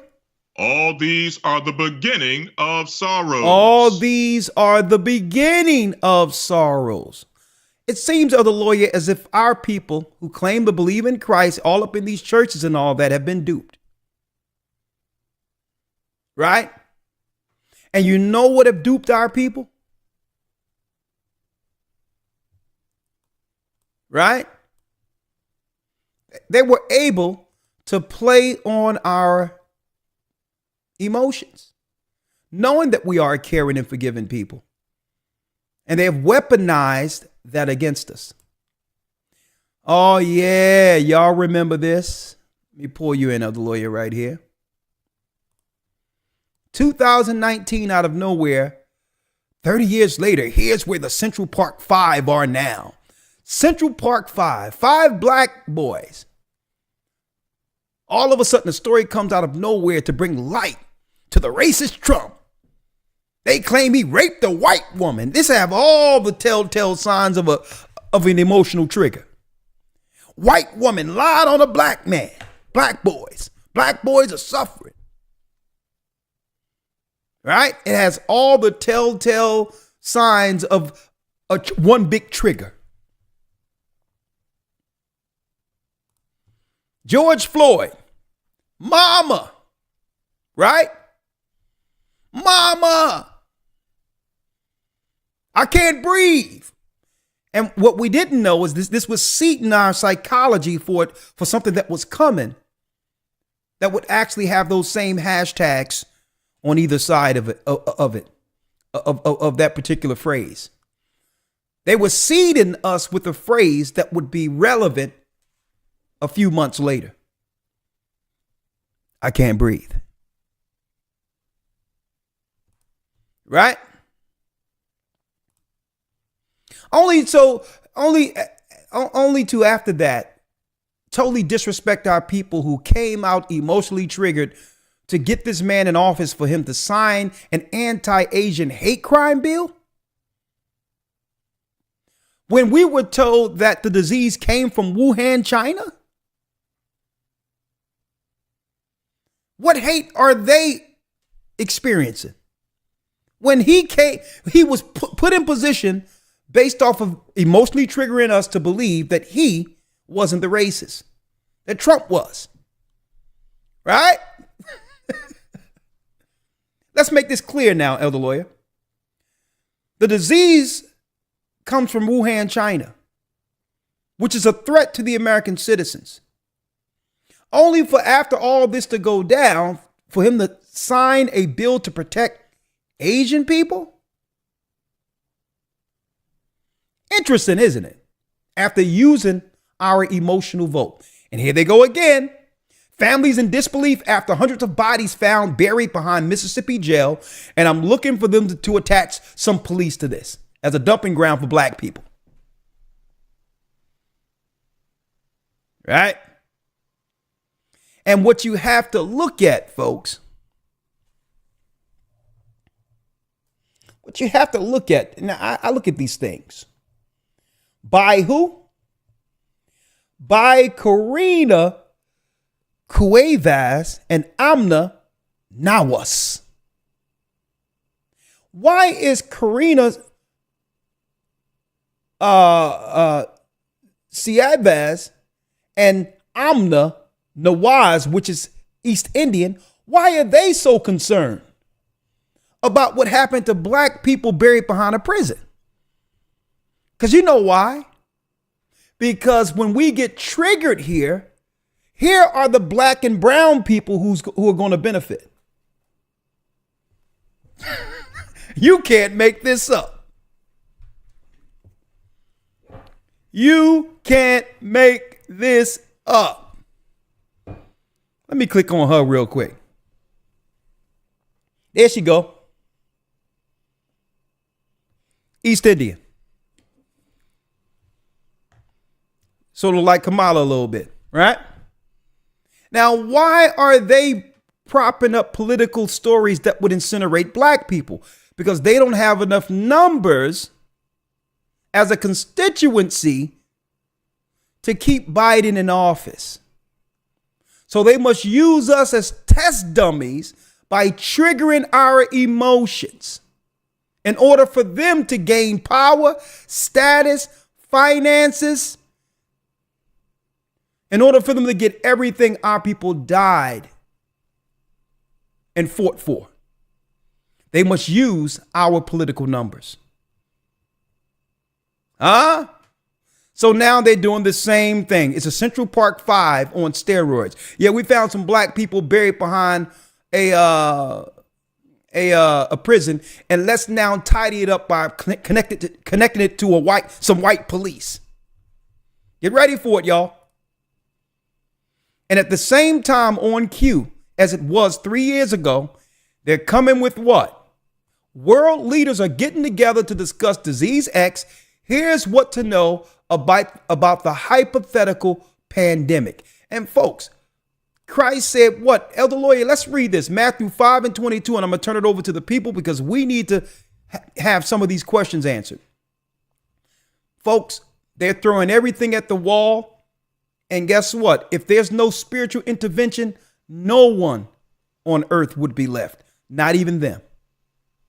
They're on a suicide mission. Why? Because they're losing power. So Christ really quantified all the things that will be going down in the earth in order for these same people, the Roman Empire, to keep power. They'd be causing misdirection, wars, and just using other people as pawns to destabilize the awakening so that they can keep power, even at their own peril. Matthew 5:22. Read that, Elder Lawyer. And accept. Matthew 24, verse 22. Yes. And except those days should be shortened, there should no flesh be saved. Not even them, folks. If the Most High didn't cut their time short, they wouldn't even make it. Because I don't know what so-called fallen angel or demon told them that they're going to be able to live on the outside of this earth. Elon Musk must have lied to them. Folks, there is no other place to be. Listen, you're not going to take your space junk out in heaven. It's not going to happen. But they've been convinced that they can destroy this and live someplace else. And that's the only reason they're willing to go through with this. They know that these plans that they have to destroy us can eventually and will eventually destroy the world. They don't care. They're looking at their birth rates and all that. Even Biden said that when he was elected, that we're going to become the minority. Why do you care about that if we're all equal and that it's all equitable and doesn't matter what race we are or what color we are. Isn't that what you tell us? So why care that your birth rates are plummeted? Because it's been a lie the whole time. And what's going on? We see what's going on. And except those days should be shortened, there should no flesh be saved. They'll destroy everything, the whole earth, before they allow this prophecy to go forth where Jacob, their little brother, gained power. They'll destroy the earth first. And that's why God says he must intervene. But what? But for the elect's sake, those days shall be shortened. But for the elect's sake, a very choice few who is willing to stand on code in righteousness, for that small number of brothers and sisters who's willing to stand on God, he'll save the world. And he'll cut Esau's time short to do so. That's Christ. Now you see why these people hate Christ? Christ. And guess what, folks? Moses was great. Moses was fantastic. Christ is greater. Everything he rolled out, Elder Lawyer, is going down right now. They're throwing everything at the wall and hope. And guess what, folks? This is for what they're doing, these big job fairs and all these people. They're doing this for self-preservation. They have to do it. What happens when a people come to the understanding that we weren't born to serve other people? Then they're going to look at it and they're going to say, well, who's going to serve? Who's going to prop our country up? Who's going to work for nothing so that we can always gain a profit? Now, when they thought they was Ham, Gentiles, when they thought that we were the chosen people, they were willing to work for crumbs. Now they're asking us for half of our treasury. They're asking us for reparations, and the reparations are due to these people. See? Understand how they work. They're looking at, to them, it's dollars and cents too. And to the degree they're telling these other people they're lazy. Nah. What we're looking at is what you did for the Japanese when you put them in internment camps. We've been here longer than them. We're looking at the money you're giving to Ukraine.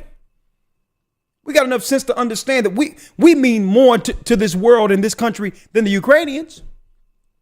We're looking at what you're doing to Israel and giving money over there. And they have a standing army with missiles. And we're saying, well, we suffered way longer than something that happened in the 1930s and 40s. And we're starting to look at, and the math isn't mathing, and our people are now saying, well, hold up. It's time to talk. And on top of now speaking right now, strictly not off of emotions, they used to trigger us off of emotions, speaking on the level that the world can understand, that's a threat to them. Especially when our people realize that we are from the lost tribes of Israel. And they really don't like that one, Elder Lawyer. You know why? Because what? The paperwork is out there on what someone who claims to be an Israelite get when it comes to finances. So when you look at dollars and cents, okay, if you're going to give Israelis all this money, how much more should you give an Israelite?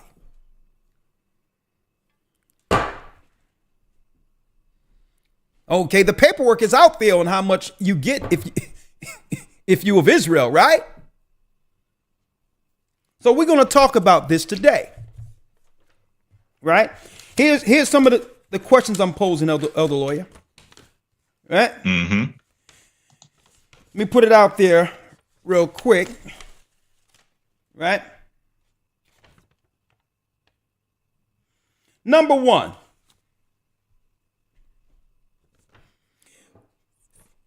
the majority of us were emotionally invested and really blindsided dealing with something we've never experienced before with the earth getting shut down. If you listen to the news and the news only, there was serious psychological trauma going on. Having deal with the world shutting down and not realizing whether or not it would ever open. Do y'all remember? Do y'all remember that?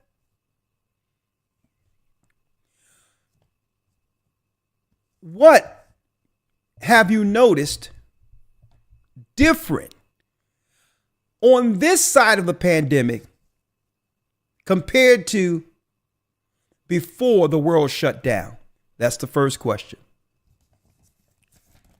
Second question. What would you do different? What would you do different if it happened again? Just two questions. We're going to leave it there. They're running the same script politically to get our people emotionally triggered over race.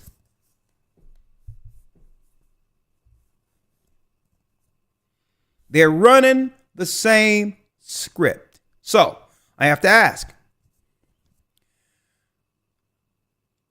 what have you noticed? I'm not going to stare you. You can go anywhere you want with this, right?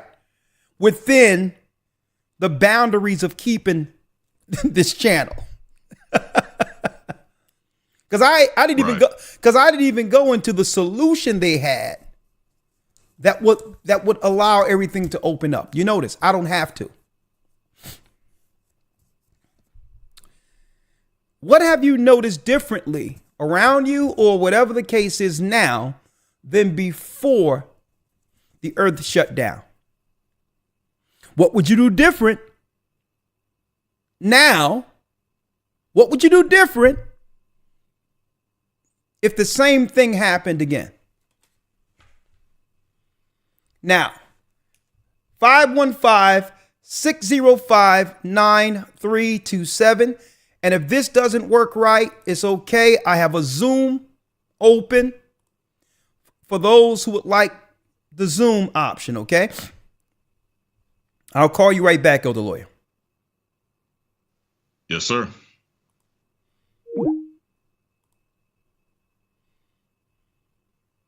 And again, week 3 of the Hebrew and Bible Academy, please come in. Please come into the academy. Boy, it's good too. We have the news like you've never seen before, where we give you a biblical perspective through all the news. They come out with something and we'll let you know what they're really saying, okay? With Shabbat, it's not like any other news geopolitically on the earth right now. And there's a lot of people who do a good job out there when it comes to just revealing things, like Alex Jones and others. And this is not to speak anything negative. He does a great job in at least bringing forth information that the mainstream won't cover. Even redacted, they do a great job. But I'm gonna tell you, rarely do you see news with a biblical perspective with it that can give you the inside baseball on what they're thinking to do next. And you can only understand what they're going to do next if you're able to pull out a news article or whatever and see where it fits politically and, above all, prophetically. And that's what the Academy does. We have the news, the Hebrew 101, learn our language, and some of the best lessons you could ever be a part of when it comes to these lessons. 3 full months. We're only in week 4. If you come in, we'll give you all the other lessons you've missed and the news and all that with the Hebrew. And we have 2 months to go. And best believe something may go down within before this academy's done. So you want to be there because, hey, I heard there's some talk out there with something, unfolding through news-wise, something unfolding news-wise after the Super Bowl. After the Super Bowl, we'll put that out there. We're going to talk about that later. 515-605-9327. Let me call in. Blog Talk Radio. Welcome to Blog Talk Radio. Please hold and you will be able to listen to the show.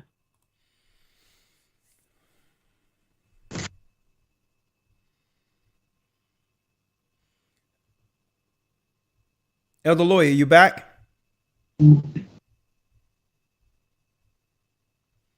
Oh, Elder Lawyer, you're back?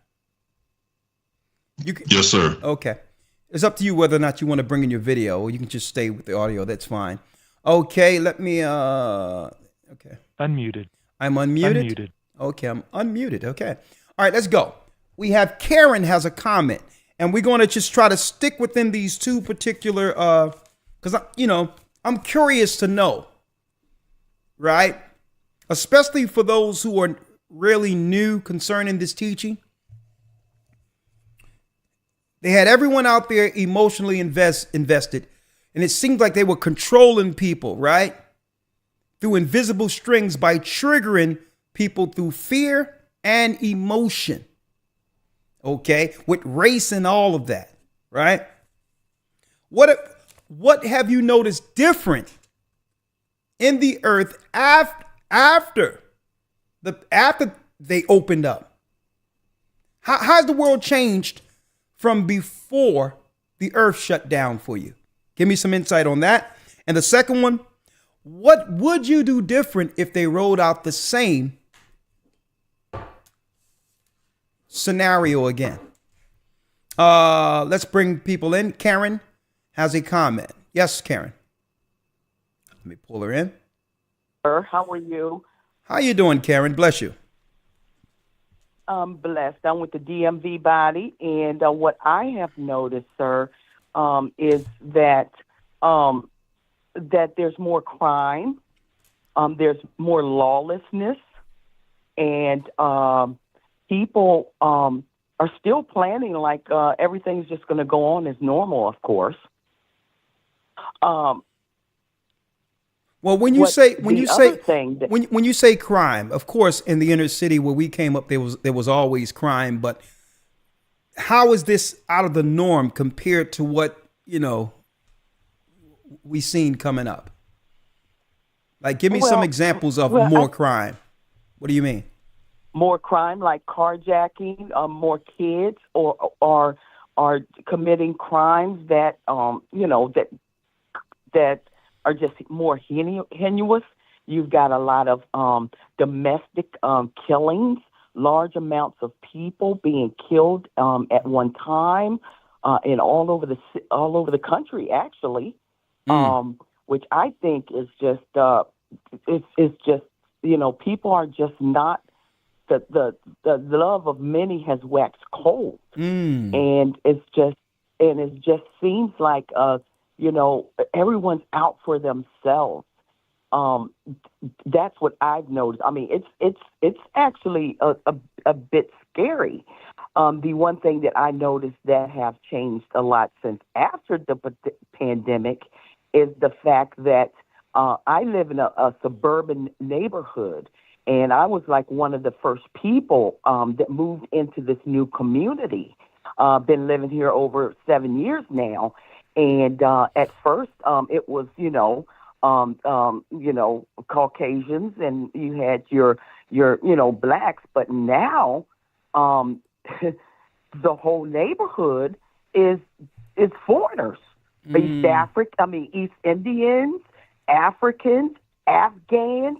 I mean, the whole neighborhood is just it's taken over. I mean, you see them now and walking down the sidewalks and everything. That's what I've noticed in my neighborhood. And the other thing, what was the other question that you said? Well, the first one was, what would you do different? What would you do differently compared to what happened before, when it was just the shock of it all? What would you do different now? What would you do different now if it happened the same way? I would not be fearful. I would not be as fearful as I was before. I had fear initially, but once, just leaning on the Most High, continue to go to the church and being under the leadership of GOCC, it really helped me not be afraid. So that's one huge thing. I would also reach out to my family members to let them know, what this really was. A lot of my family members regretted taking, the medicine. The juice. Because we call it the juice around here. The juice. The juice, because, hindsight 2020, they're like, in everything you said, Elder, that was their excuse. My job, made me do it, Hey, sister, I need it's like on that point, though. You see how when you do things out of fear, and at the end of the day, what you were trying to protect, you will lose anyway. Everyone was doing it for their jobs, and that's what I wanted to show, the irony in this. Now, you did it for your job, but now all these people they're bringing in is to take your jobs anyway. Exactly. Right? That's the irony of it. But go on. Yes, sir. Yeah, and then, just looking at, what's going on in New York and Chicago and all these people coming here and they're expecting, stuff that, that we never even got. We never, ever got any of, somebody give us $3,000 to come to it. We, as a people. Yeah. They are our brothers, yes, but, it just seems like a setup to me. Something's not right. Yeah, it's not right, but we're in a good place now. Someone just said, and that's I'm glad. Who's that? Big Jer Face 78 made a good point. He said, Big Jerk Face 78. I don't like the name, but he want to call himself that. He says, I would be more vocal. And that was a good point. It seemed like everyone was scared. I would too. I think I would too. Yeah, everyone was afraid to say what was on their mind. And no, you can't. You can't let the world silence you in a time such as this. And when this is going to change everything, right? So thank you. Sir. One other thing here. Agree. I agree. Because one other point I wanted to bring out here. Matter of fact, I'll say it on the other end. Thank you, sister. I'm gonna place you on hold. Okay. Yes, the water, Elder, and I am in the Hebrew Bible Academy, and I thank you and Elder Lawyer, and all the other elders for all you do to keep everyone righteous. I really do appreciate that. Thank you, sister, and bless you. Bless you. One thing that I wanted to point out, Elder Lawyer, when it says the love of many shall wax cold, I seen an article that I'm going to use at the roundtable discussion we have in the academy when it comes to relationships, right? And an article in White Papers, and they talk about this, the volatility that comes when the number of marriages begin to come down within a society. The volatility of a society. Why?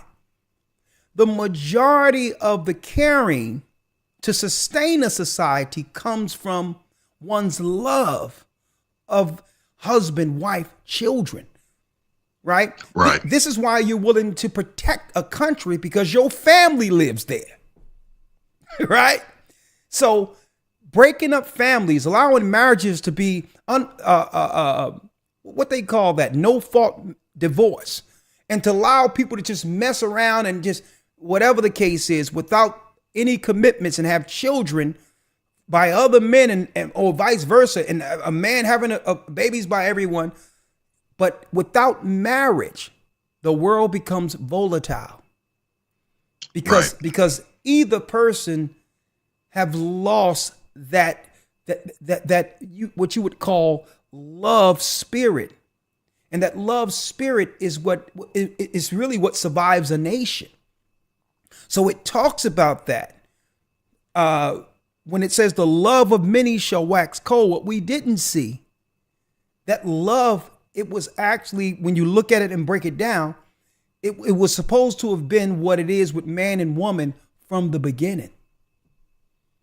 That particular love, without that love, it fractures a nation. It destroys societies.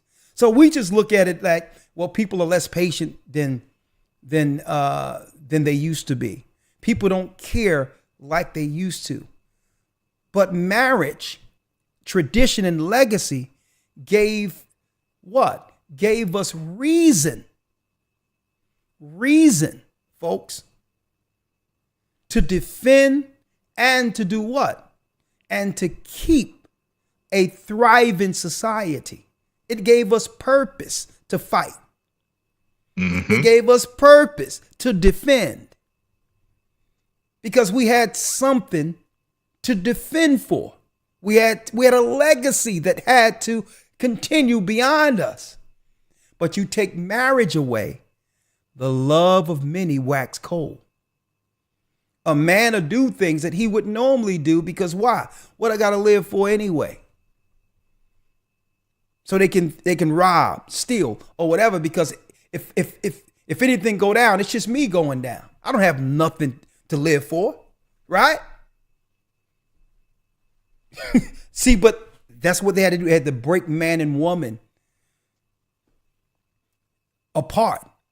And that's when the love of many shall wax cold, because a woman, even without that inner life, she began to care different, which means it takes away her nurturing spirit. It takes away her as a nurturer, something to care for. And she become more stern, more hard. And men become incels. Men become what? Men become a danger to society. Because there's nothing to live for. There's no legacy. So when it says the love of many shall wax cold, it starts with what they've attacked. Man and woman. You understand? And what I want to do, Elder Lawyer, and I got some people reaching out, and I'm going to have Cynthia. I'm going to try to get Cynthia G on. I'm going to try to get another brother from the Passport Bros on. And it's going to be like for the first 15, 20 minutes, go. Why is it? What happened to us? This is where we were as a people. 80% married. We were the most respected people on earth, the most religious people on earth who believed in Christ, had a conscience. What happened? What happened? And I'll have either of them talk, and I'm not going to say anything. Go. Just go. Because I want to hear the grassroots of why they believe society have gone to where it is. And it probably be a little spat there, whatever, but I'm going to let it go. But then I'm going to bring some levity to it. I mean, are we scorned? Do we hate one another? And is this prophecy that two people who struggled in the belly of ships together, who needed one another to get through such times, is it prophecy that now we're sitting here, the children of those who haven't suffered any of what our forefathers had to go through, and now we're at odds with one another? What happened? What happened? And and above all, what would God want from us in the midst of us killing one another, publicly and otherwise? We're going to talk about that in that round table. I'm going to let them go. 15, 20 minutes. Just go ahead. Just say what you want to say about how bad men are. Man, say what you got to say about how bad women are. And guess what? I'm going to show you the army that's at the door, who's willing to come in a country with nothing, zero, but with their families intact. Let me show you some people who's willing to suffer, because it was that suffering that led us to such strength as a people. Jim Crow, chattel slavery, boy, all of that kept us together, understanding who we are, understanding the importance of each other, family, legacy, and all that, and understanding who the enemies were. And now you got another people that are suffering who's willing to deal with that suffering together and do what? They're willing to march on dangerous paths to find America with their families intact while we fighting one another. Because what? You got it, folks. That struggle is keeping people together. That struggle together is keeping them because there's a hope for something greater if they stick together. And that's what we've lost as a people. That's what America lost. Right? So I'm not going to be there to scorn someone. I'm not going to say, well, you right, you wrong. Go ahead, have it out. Now, what are you going to do about the enemy at the door? What are you going to do about getting fully financially decimated while they are paying other nations like mercenaries to do what? To dissolve us out of society. While you're arguing, while we're coming against one another, the replacements are here. What are we going to do about this? Right? Let's go down the line. Down the line, 224 area code. Hey, Shalom, brother. How you doing, sir? Your name? This is Brother Jacob. Can you put it on pause? Brother who? Yes, sir. Brother Jacob. Okay, Yaiquab, how are you? The floor is yours. I'm all. Yes, sir. You said Eve was the first witch. Do you have any proof of this? Any books? What, Eve was the first? Yeah, the first witch. When I say the first witch, you have to understand the tenets of a witch. The witch is one who would give the potion to the innocent. That's the definition of the original witch. And the witches, the witches in their records write that Eve was the first witch. And they used the poison apple as the I would say as the example of that, the poisoned apple, which was a way witches used to utilize and get rid of their enemies. But it wasn't an apple. We know it's not an apple. The witches use poison apples, but they used a poison apple to claim that this is what Eve utilized to take power. And really, that's what it's about. Feminists, the whole feminist movement is about taking power from the man. It's Eve empowered over Adam. This is how she took power. Okay. Right? So you would have to find that in usually the occult books, and I'm not here to refer people to those, but the witches will tell you Eve was the first witch. They'll brag about it. So when they saying that, they saying she was the first woman to take power from men, or she was the first one to get the knowledge on how to do evil? No, what they're framing is that she wasn't a self-proclaimed witch. Let me make that clear. Right? She wasn't self-proclaimed. She was sorry for hurting Adam, hurting herself. Right. Right? So it wasn't self-proclaimed. This is how witches are misusing what happened with Eve. Witches declare Eve because she was able to poison her man and take power.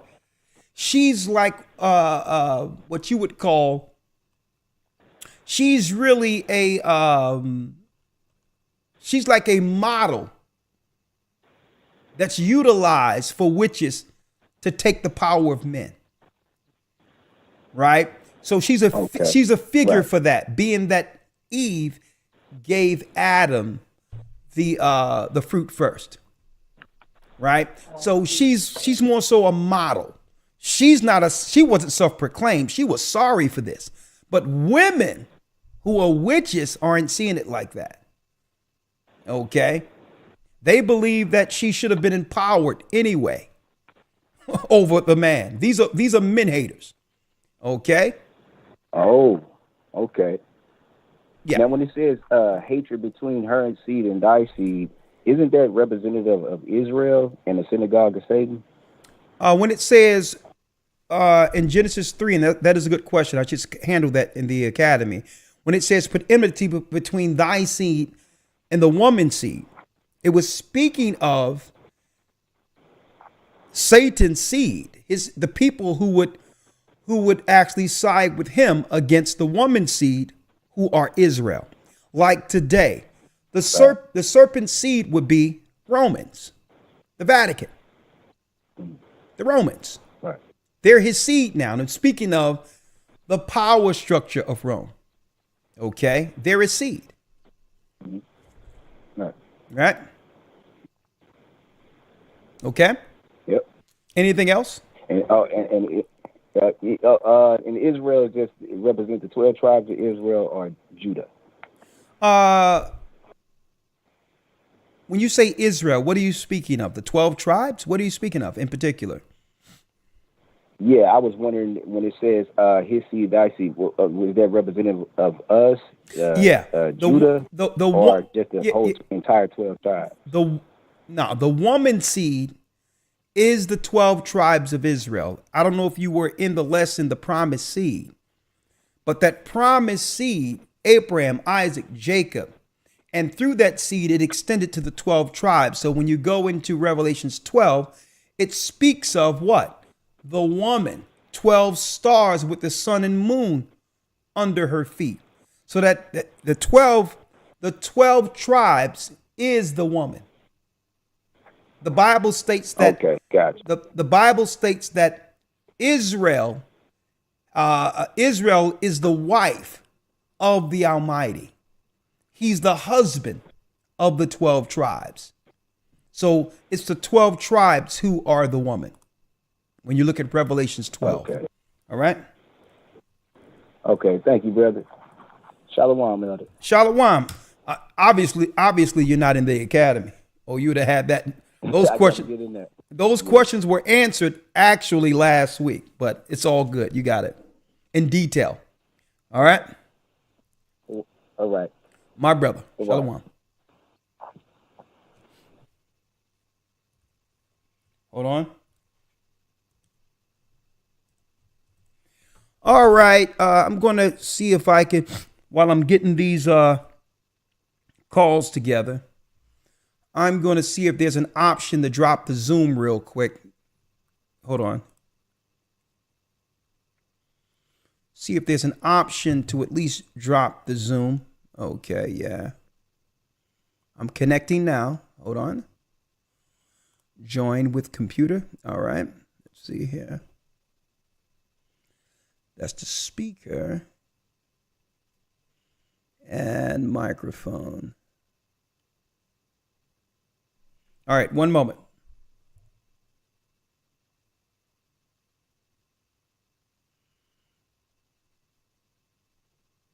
Test 1, 2. Okay, yes. All right, I do have Zoom, and I'm going to take a few more calls from Blog Talk, but we'll also have the Zoom option up in one moment. Okay, 1 second.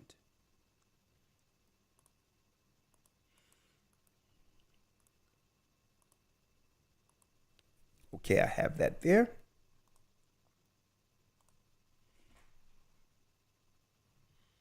All right, 1 second.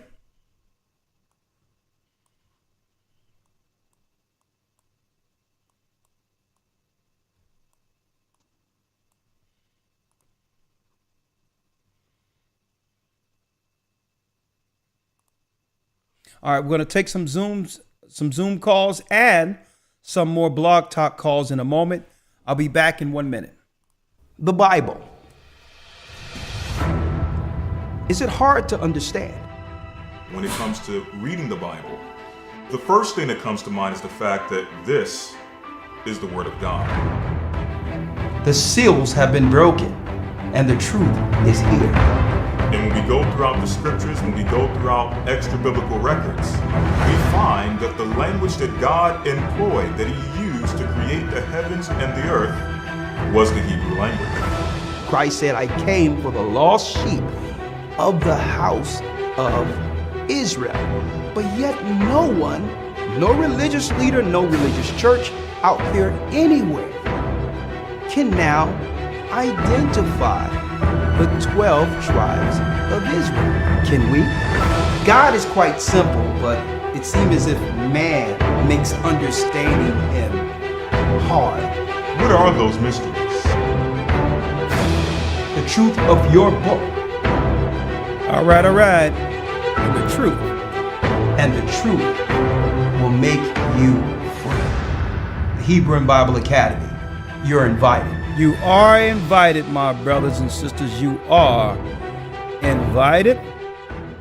Okay, let me drop the Zoom link here for those who would like to come in through Zoom. All right, we can talk about it. Of course, what we're going into today, for those who've missed it, okay, make sure you review the complete video in detail. How has life changed since the pandemic? Number one, what would you do different if it happened again? All right, that's number two, actually. What have you noticed different since they opened things up after the pandemic around you? What have you noticed different since then? Because I believe that we have all the telltale signs, the racial triggering and all these others running up to the election like it happened before. And eventually at the end of all of that, there was a sickness. So the question is, what have you noticed different since things opened up? And number two, what would you do different compared to how you operated in shock the first time? Okay, and let me specify and stress the first time. Okay, so, all right, I did open up the Zoom, so let's see here. And while I'm looking at Zoom, let me get a few more of these here. Cora has a comment. Shalom, Cora. Shalom, Elder. Well, as the answer to the first question, I really haven't noticed anything different now that things have opened up back up, except the restrictions are gone. There's no more lines to get into the grocery store or any other stores, and you don't have to wear mask or anything.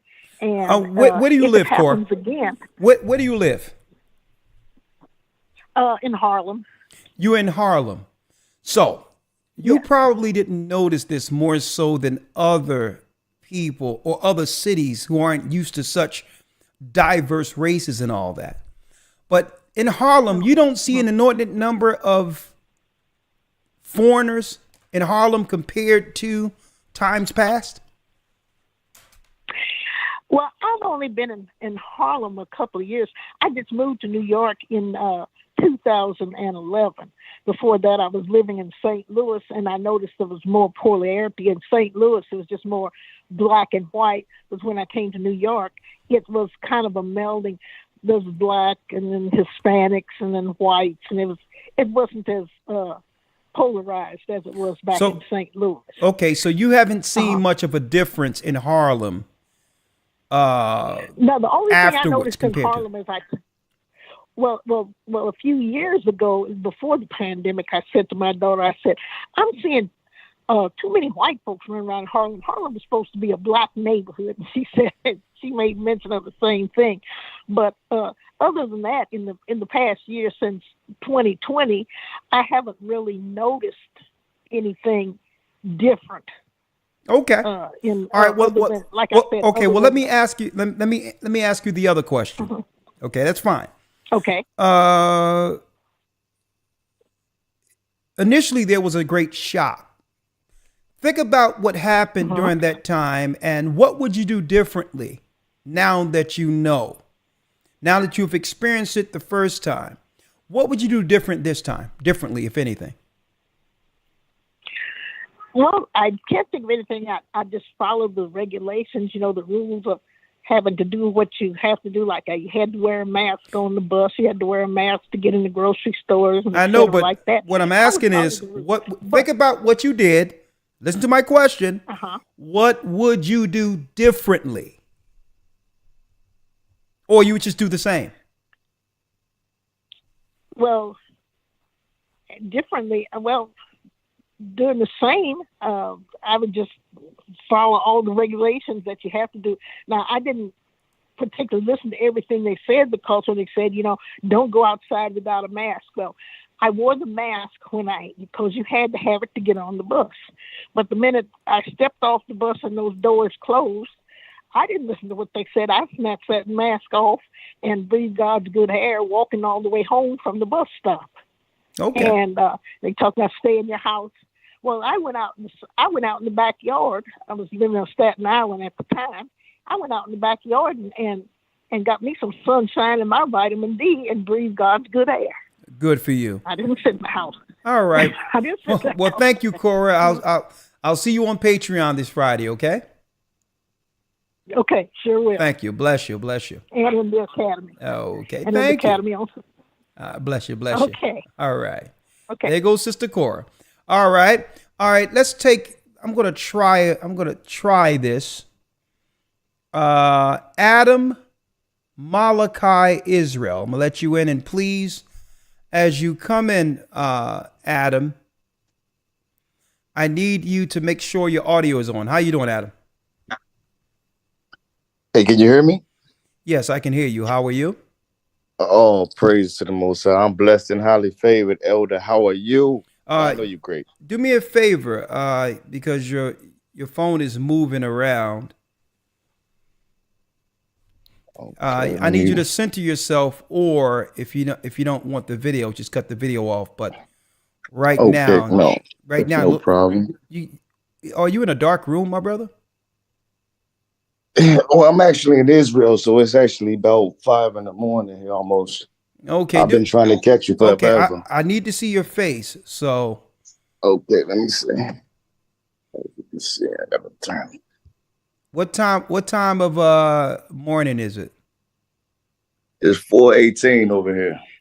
So as you can see, what you doing in Israel? I'm the first American asylum seeker in Israel, Elder.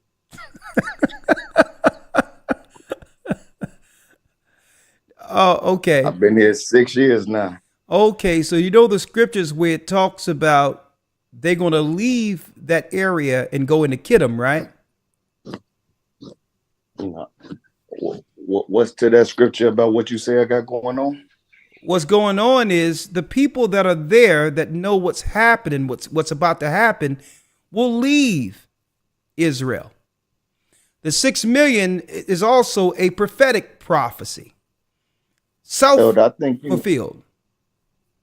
Elder, what I wanted to do was share with you actually, it's a lot going on over here that, from the outside looking in, it's really not a truthful narrative. I've been in this land. But listen to what I'm saying, I need to know that you're hearing and responding to what I'm saying so understand this. I ask you a question. I'd rather you answer that. And then if you want to talk about something else, I'll listen. Is that fine? That's fine. All right. Do you know the prophecy of them leaving Israel, the diplomats, because there's a war coming there? Do you know that prophecy? Will you get that from Ezekiel? Yes. Yes, I'm familiar with that prophecy. Okay, so if that prophecy go down, how are you going to navigate living in Israel when the diplomats are going to leave there, knowing that 6 million will probably die there in the war to come? Well, that's what I wanted to tell you, Elder. Okay. All right. Okay, you're answering that. Okay. All right. You can center yourself. Go ahead. Yeah, absolutely. I didn't know that you can actually see me because I can't actually see you or whatnot. I didn't even know. It's my first time doing this. I've been trying to contact you for quite a long time. When I was in Chicago, I brought you a mathematical revelation according to the 364 time to show proof that the actual time is 364 according to a mathematical revelation that the Father showed the divine mathematical sequence that proves that. So I came here into the land of Israel seeking equal parts night and day to see that it was actually a physical event that you can actually observe. And so 6 years here in the land, I've been able to show that. So on my Facebook page, I've shown equal parts night and day here in the land according to the time as instructed. Okay, hey, brother, listen, because you're not under the. Okay, I'm sorry about that. I'm not going to go into. I don't want to expound on all that. Brother, it's okay. Let me roll out the guidelines because I haven't done so. Okay, I never met you. Right, and the last thing I'm going to do is allow this platform to become advertisement for something that might be against what we teach here. Oh, that's fine, Elder. I'm sorry about that. I really wanted to just talk to you in private because I didn't want to get on your platform and to talk about a lot of things that you might not want to be heard publicly, because I've been trying to get to you for years, and I'm just so happy. I prayed to the Father to get through. I've been struggling Skyping. I've been downloading all these apps while you've been talking just to get this conversation. And for the first time, the Father let me get through. Okay, so, well, if there's something you want to convey without some doctrinal spat here, what would you? I don't have no. No, I'm just saying it can come off that way. What I'm saying is, you're saying some 364, brother. We've been teaching the time and all that from the beginning. So if you just hear me out, it'll be all good. Okay. All you got to do is, you see, I'm a brother of peace. I don't got no agenda. I don't got no nothing. All right, let's do this. I got nothing but love, brother. Let's do this. All right. I'm going to call this number 215-253-4448. You see, the problem is I can only call through WhatsApp. I'm over in Israel. I got an Israeli number, so I just had to scramble to get on this Zoom. That was the best option I had right now. All right, let's do this. You send me an email, gathering as one, the number one at AOL.com. Say that you're Adam Malachi Israel, and that you were on Zoom, and I'll call you tomorrow.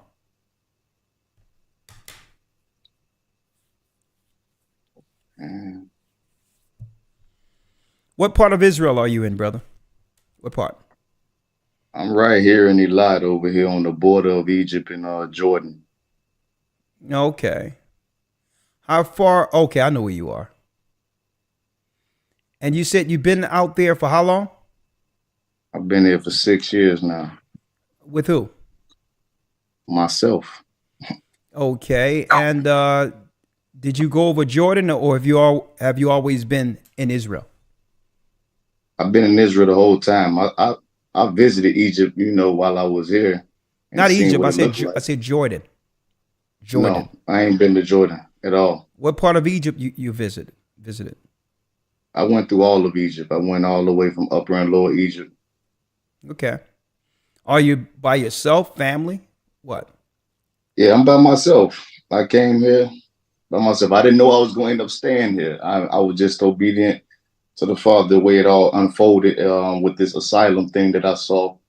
And I came back to tell everybody else about what I had saw here concerning seeking asylum in Israel. It was something that was going on 6 years ago. Okay, so is it a financial benefit that they gave you to do asylum? Yeah.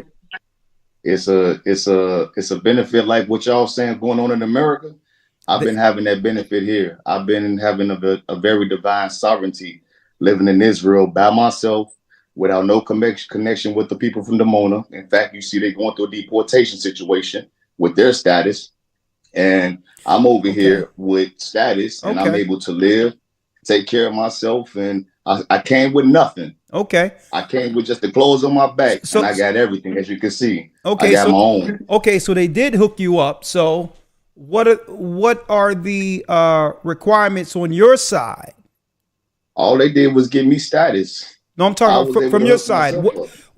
What are they asking from you? Like these asylum seekers that are coming here to the United States, there's a requirement for them to actually take full advantage of the asylum status. What are they asking you to do over there? Nothing. That's not how it goes. They ain't asking you to do nothing when you're an asylum seeker. You fleeing from your country or wherever you from for the fear of your life.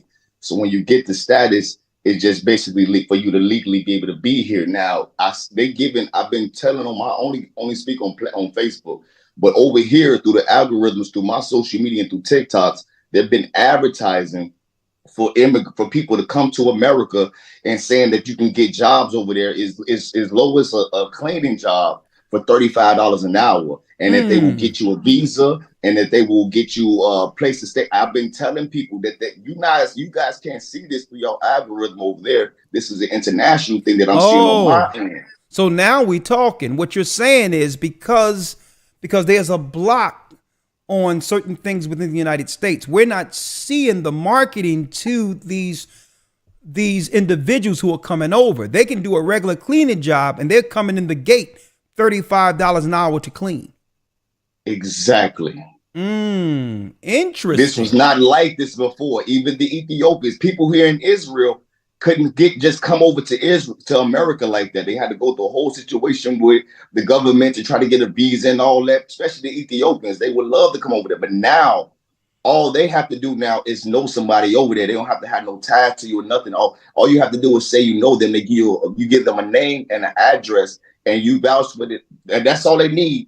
And they can get a flight over there and they can come to work now.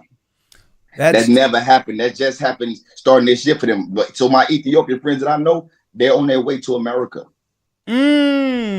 That's deep.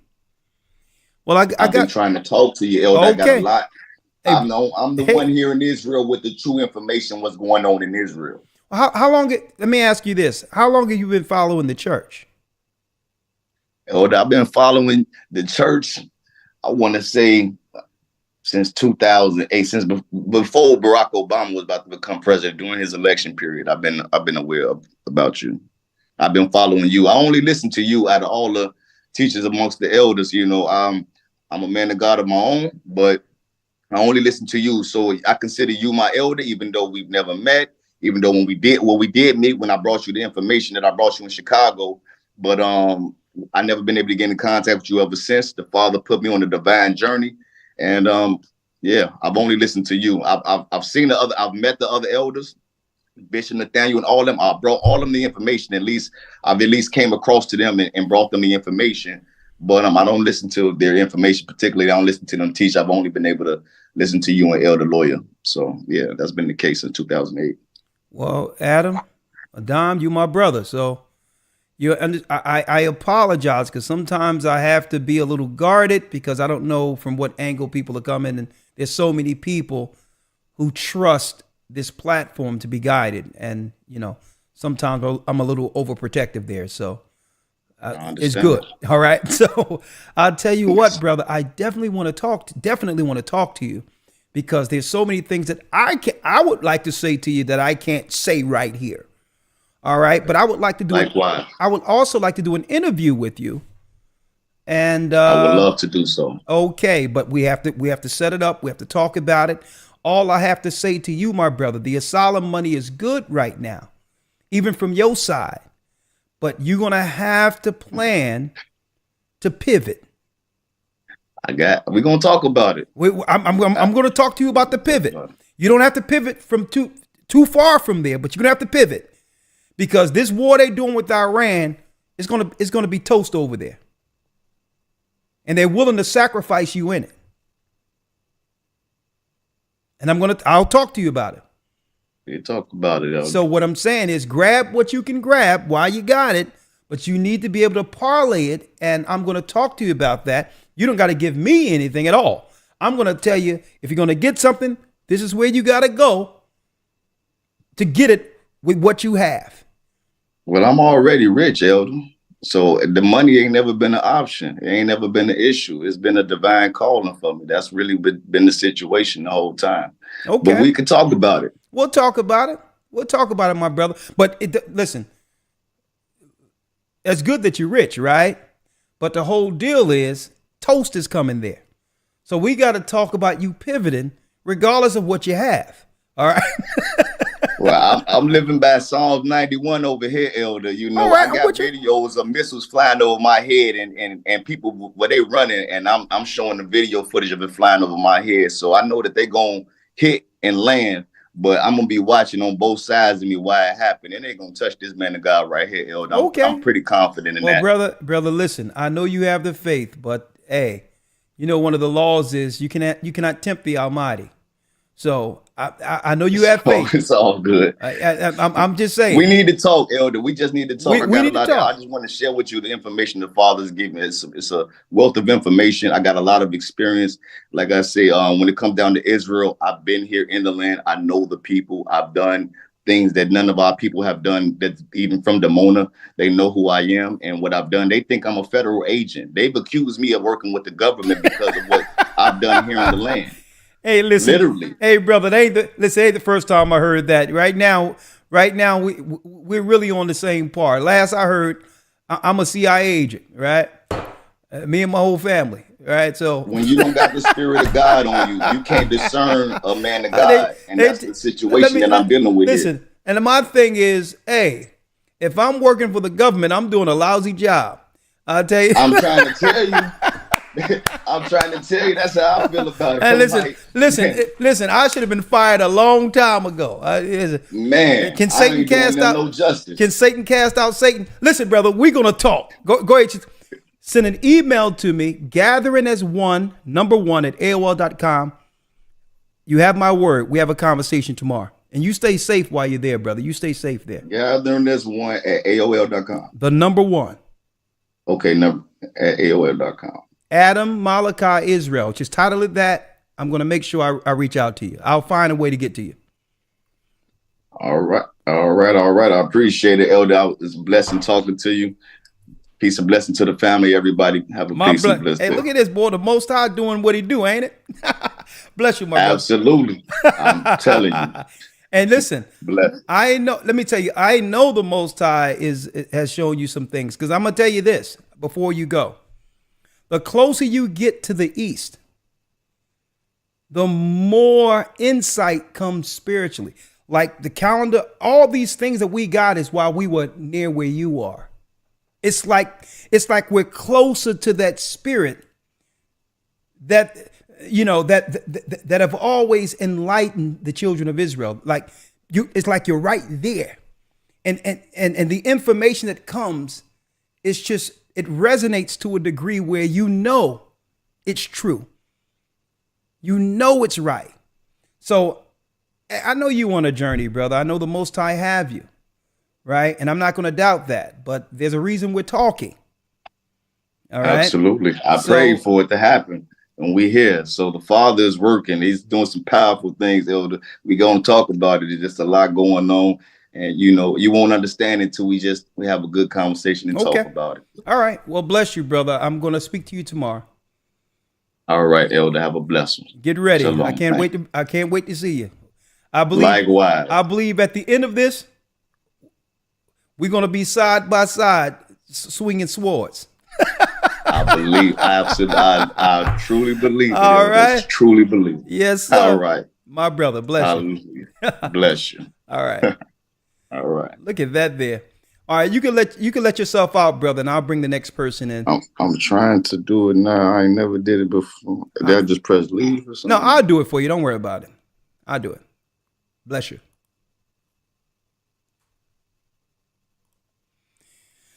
Oh man, ain't that something? So now, see how the Most High does this though? He give us some insight on the marketing that's leading to so many people just overrunning America. Internationally, I told y'all before, there's a bullhorn out there saying you can come to America and get anything you want. It's a fire sale. How many months I've been saying that? So now we see why these people are coming over. They're coming over, getting asylum. They can do a cleaning job that they would do for nothing in their country, $35 to $50 an hour. Who's not going to leave their country for that? But the question is where the money is coming from and who they're taking the money from. And you all know who that is, right? We're still a little thick in here. We're over 2,000. So, all right. Kayum has a comment. Shalom, Elder. Shalom, Kayum. What say you? Yeah, all praise to the Most High.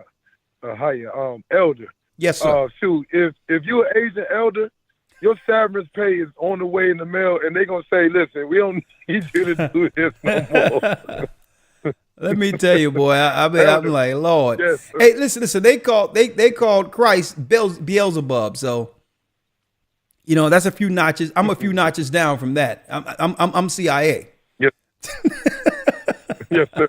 But go on. I'm listening. Elder, what I noticed, yes, sir. What I noticed, well, it's been a lot of Gentiles from other countries in different places like Walmart asking for money, and and they just they just look like they're up to something. And then when people don't give them money, they get us like this look like they just like, I can't wait to do what they're gonna do to you, like they just have like this type of weird vibe they give. So you said Elder. So you're noticing a negative disposition on some of these people that have shown up.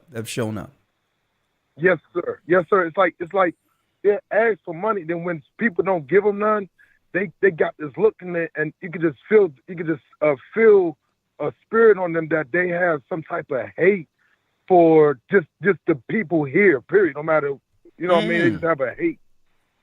And also, I noticed a lot of smoke shops. It's like even more so than what it was before. It's like it'd be like two in one area. So it's like, I guess they try to give some of the people something to comfort of what they end up doing to themselves by not listening. Also, Elder, I noticed a lot of funny light poles, meaning the five things. You talking about those purple lights? Those purple lights. Yes, sir. Interesting. Yes, sir. I noticed a lot of them. Yes, sir. And Elder, I know. Now let me ask you this, sir. because you telling me all you noticed, but I got to get right to it, right? I need to ask you because we got a lot of people lined up in a few videos too. Let me ask you.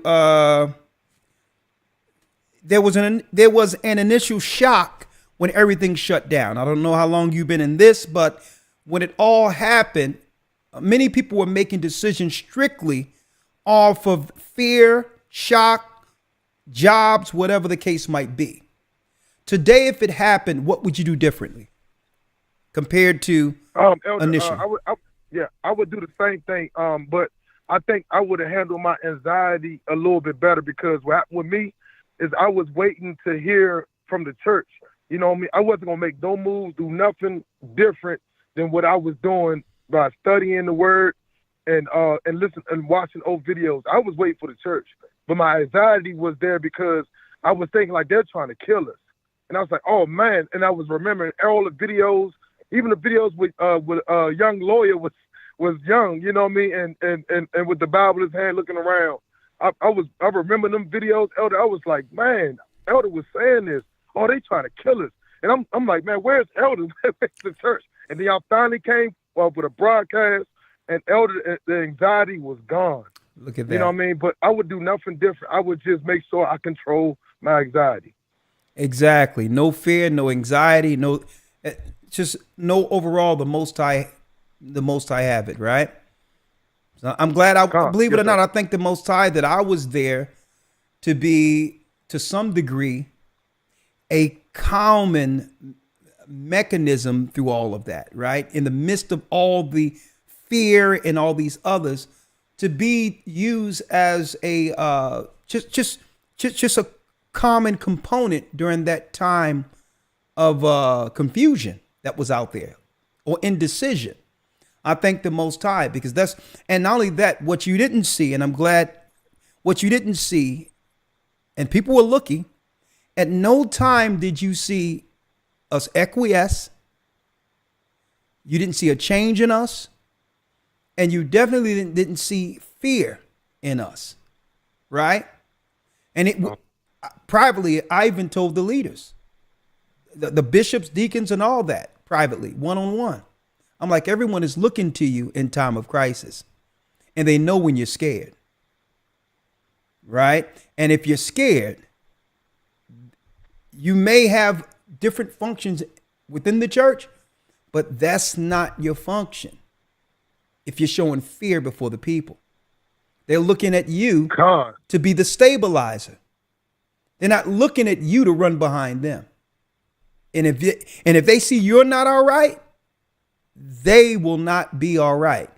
And the example I can give people is the situation when Christ was on the ship and the disciples were afraid.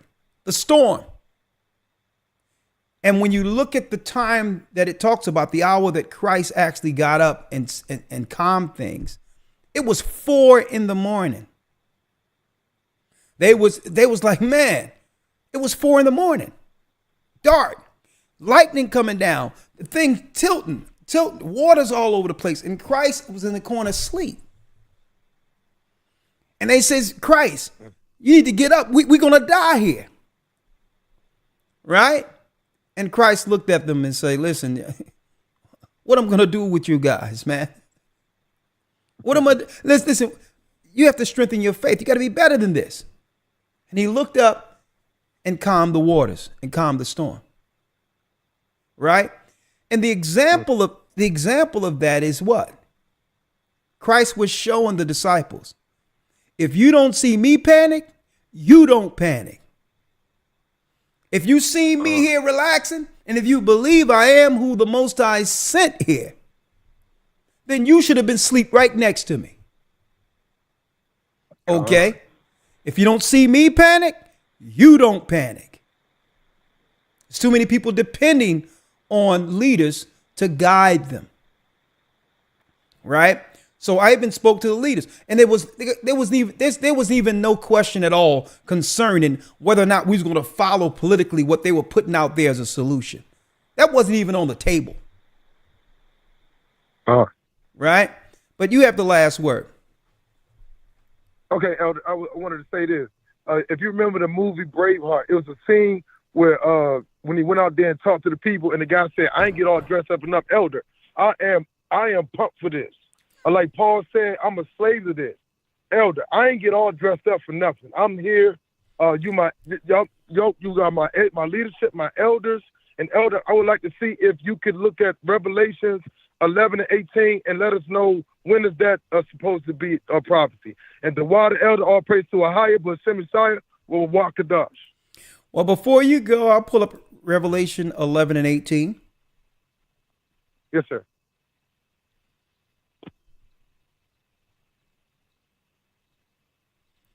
So you're getting specific. You're saying, you're asking when. Yes, sir. And the nations were angry, and thy wrath is come, and the time of the dead that they should be judged, and that they should give reward unto the servants of the prophets and to the saints, and them that fear thy name, small, great, and shouldest destroy them which destroy the earth. What are you asking here? I'm asking, Elder, as far as because we know that juice was initiated, and we know that people are walking around today so angry, and it's like a coldness on so many souls you walk around, even trying to talk about Christ. So I'm asking, are we now in this Revelations as far as that? When it says right here, and the nations were angry, and the time of the dead that they should be judged. Absolutely. All praise. You have people walking around, and these are those who've made those decisions and all that. And they're walking around, with an attitude, with a problem, to be triggered against the righteous. You're right.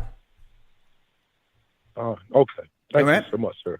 You're welcome. Bless you. Yes, sir. Water. Yes, sir. Bless you. Mm-hmm. I'll place you on hold. Yes, yeah, you got people running around mad for no reason. Right? And they have a reason, That juice has many, I would say, components to it. Right? That juice has many things to it. Amber Mathis. Okay. Amber Mathis.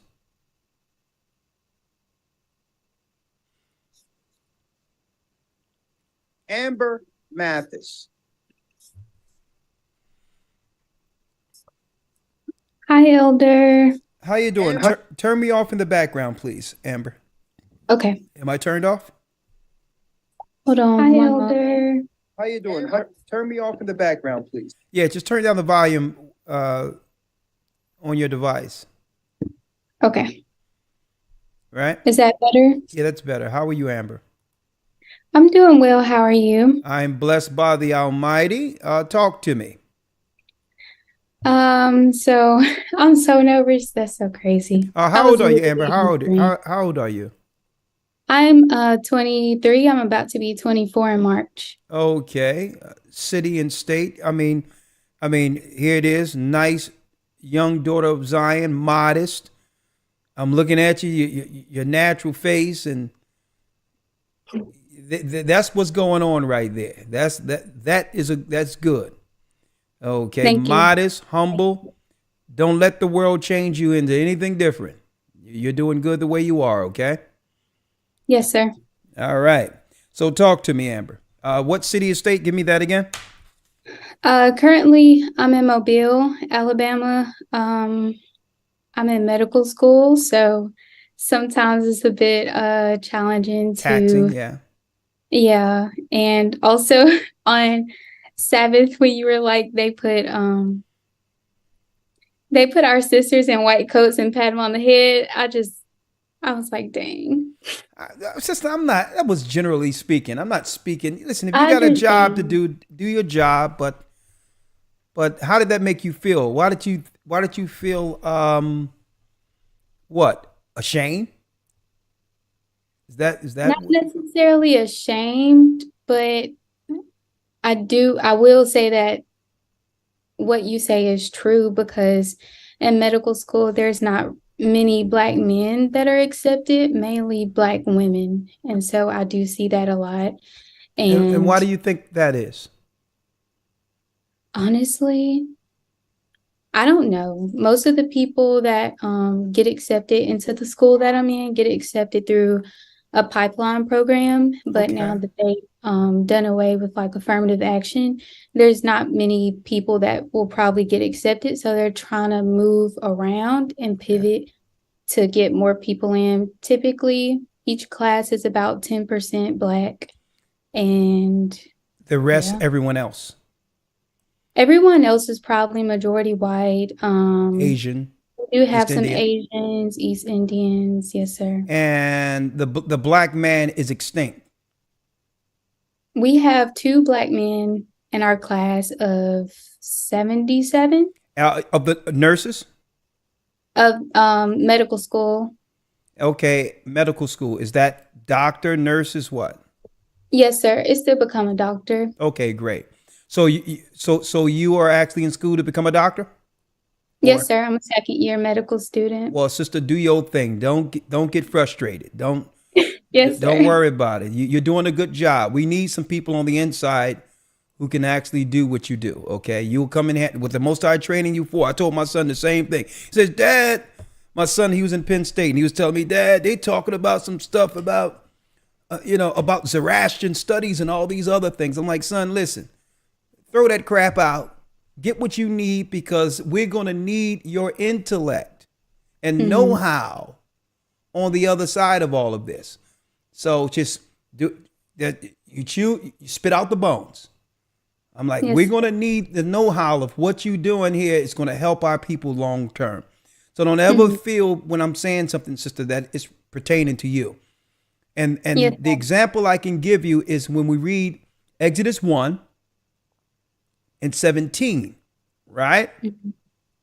When you read it, it tells us the plan of Pharaoh. 15, it says, "And the king of Egypt spake to the Hebrew midwives, of which the name of one was Shiphrah, and the name of the other Puah." Right? And he said, "When you do the office of a midwife to the Hebrew women," focusing on the women now, "and see them upon the stools, if it be a son, then you kill him. But if it be a daughter, then she shall live. Because women are more agreeable, and they can be what? You can bring forth a nation, your own race, through that woman, if you get rid of the men. 17, but the midwives feared God. Sister, that's you. That's you, right? But the midwives, you got more fear of God than you do of Pharaoh. I really do. Hey, there you go. And hey, that's why we need you exactly where you are. And did not as the king of Egypt commanded them, but save the men, children alive. Well, sister, how can you save our brothers and sisters if you're not in position, in the room to save them? Mm-hmm. That's you right there. But go on. I'm going to let you flow now. Okay. And I hope this particular broadcast don't get in the way of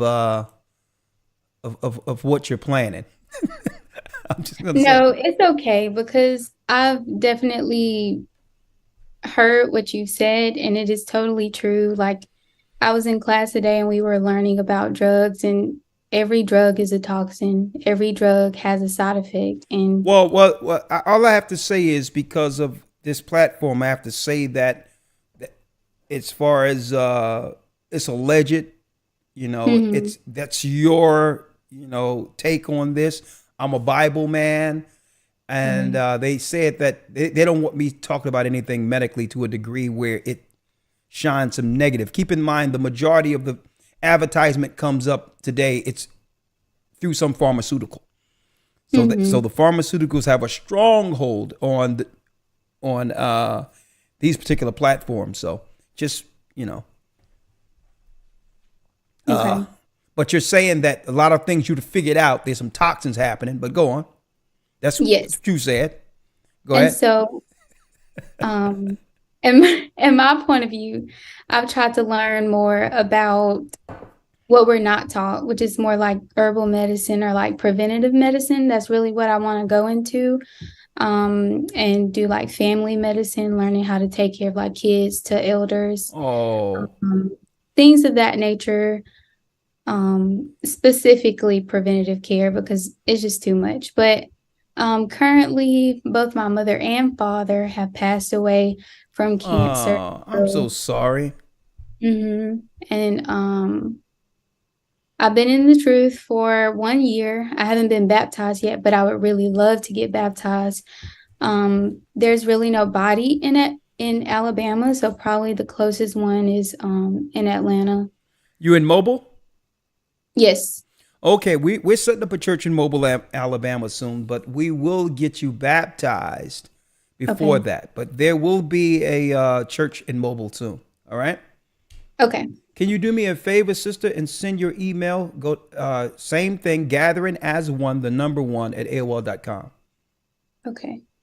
And sisters, with your expertise is needed. There's so many things I want to talk to you about, even the cancer side of things.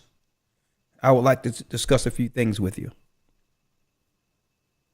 Yes, sir. And also want to note, before I was aware of this truth, I did do a bad thing, and I did receive the juice for the sake of, I thought I was doing right. My mom was alive at the time, so she was like, compromised. So I thought I was protecting her. Well, don't feel no guilt on that. You don't know. The Bible says, in times past, he winked in our ignorance. You didn't know any better. Please don't put that on you.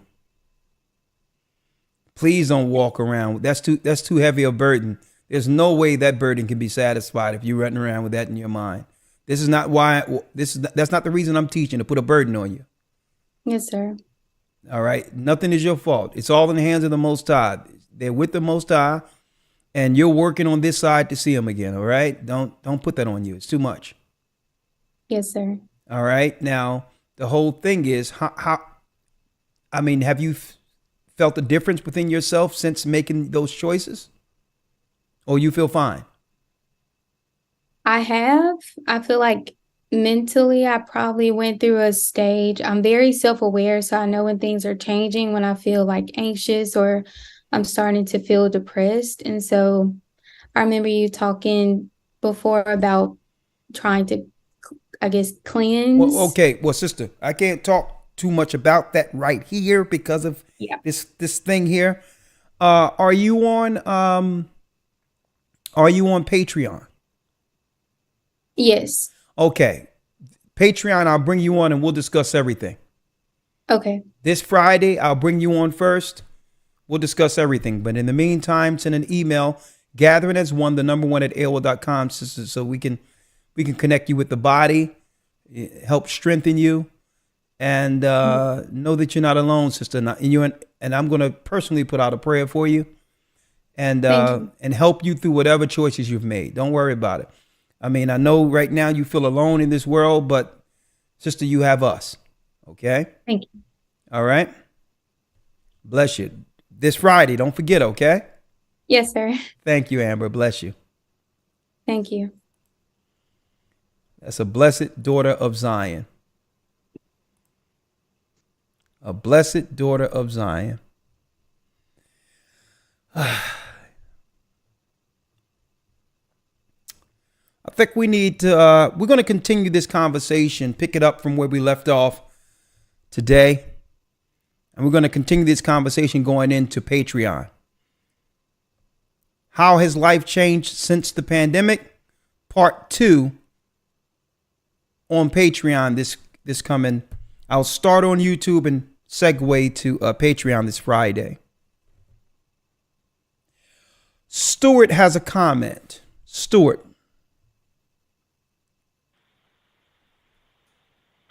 Shalom, Elder. How are you doing, Stuart? Shalom. I'm doing good. Stuart's actually my last name. Kenneth is my first name. How you doing, Ken? I'm doing great, Elder. How about yourself? I'm blessed by the Almighty. Praise the Most High. The water to both you and Elder thanks for Loya. asking. Shalom, Elder Loya. I was just calling in to answer your questions. Okay, let's do it. Let's do it, Ken. Okay. There was a shock when it all happened, when after Trump brought up Fauci and then the world changed. What have you noticed since the world opened back up? And when it comes to choices, what would you do differently now if it happened again compared to the first time? Okay, so let's dive in. So I'd say the biggest thing that I noticed since the pandemic was that the divide or the chasm between people that put their trust in the Most High and those that have made government their God has become much wider. I've seen that. And,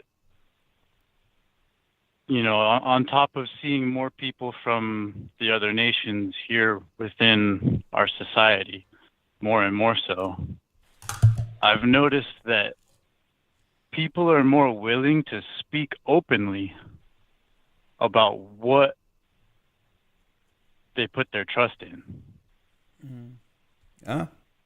So, like, if, for example, I bring up what I think my theory is behind on something, people are more willing to have that conversation than before.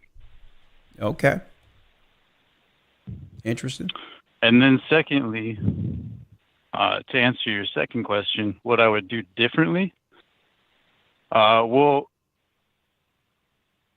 I wasn't even in the church when all of that went down. Okay. I came in about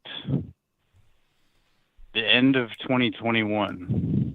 So things had already kind of settled as far as all the mandates and everything. And what I would do differently is I will keep in mind a scripture that you and Elder Loya brought out one day, because it totally transformed my perspective about the whole thing. And this is the scripture. So it's when Yeshua was talking to Pilate, and he said, "My kingdom is not of this world. If it was, my servants would fight for me." Mm.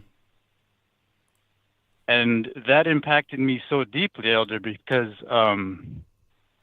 at the time that all of this stuff had initially kicked off, I was leading a militia in Colorado. That's deep. And you told me this before. I think you did tell me that before. Yeah, you did. Go on. Yeah, we spoke over the phone about it a little bit. Okay. So I had, I didn't have that spirit of fear within me throughout all of it. I was still carrying on about my business and trying to encourage others with that spirit of strength and power and love, like doing so in a way where people felt, emboldened to go and speak their mind about how something was not lining up. Like, for example, when we saw, the whole thing with George Floyd,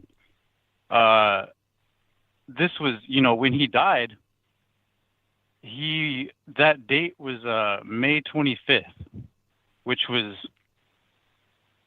several months after the pandemic had started. Okay. And I noticed how, like, even though I wasn't part of the church yet, I noticed how on the video there was nobody wearing masks at all.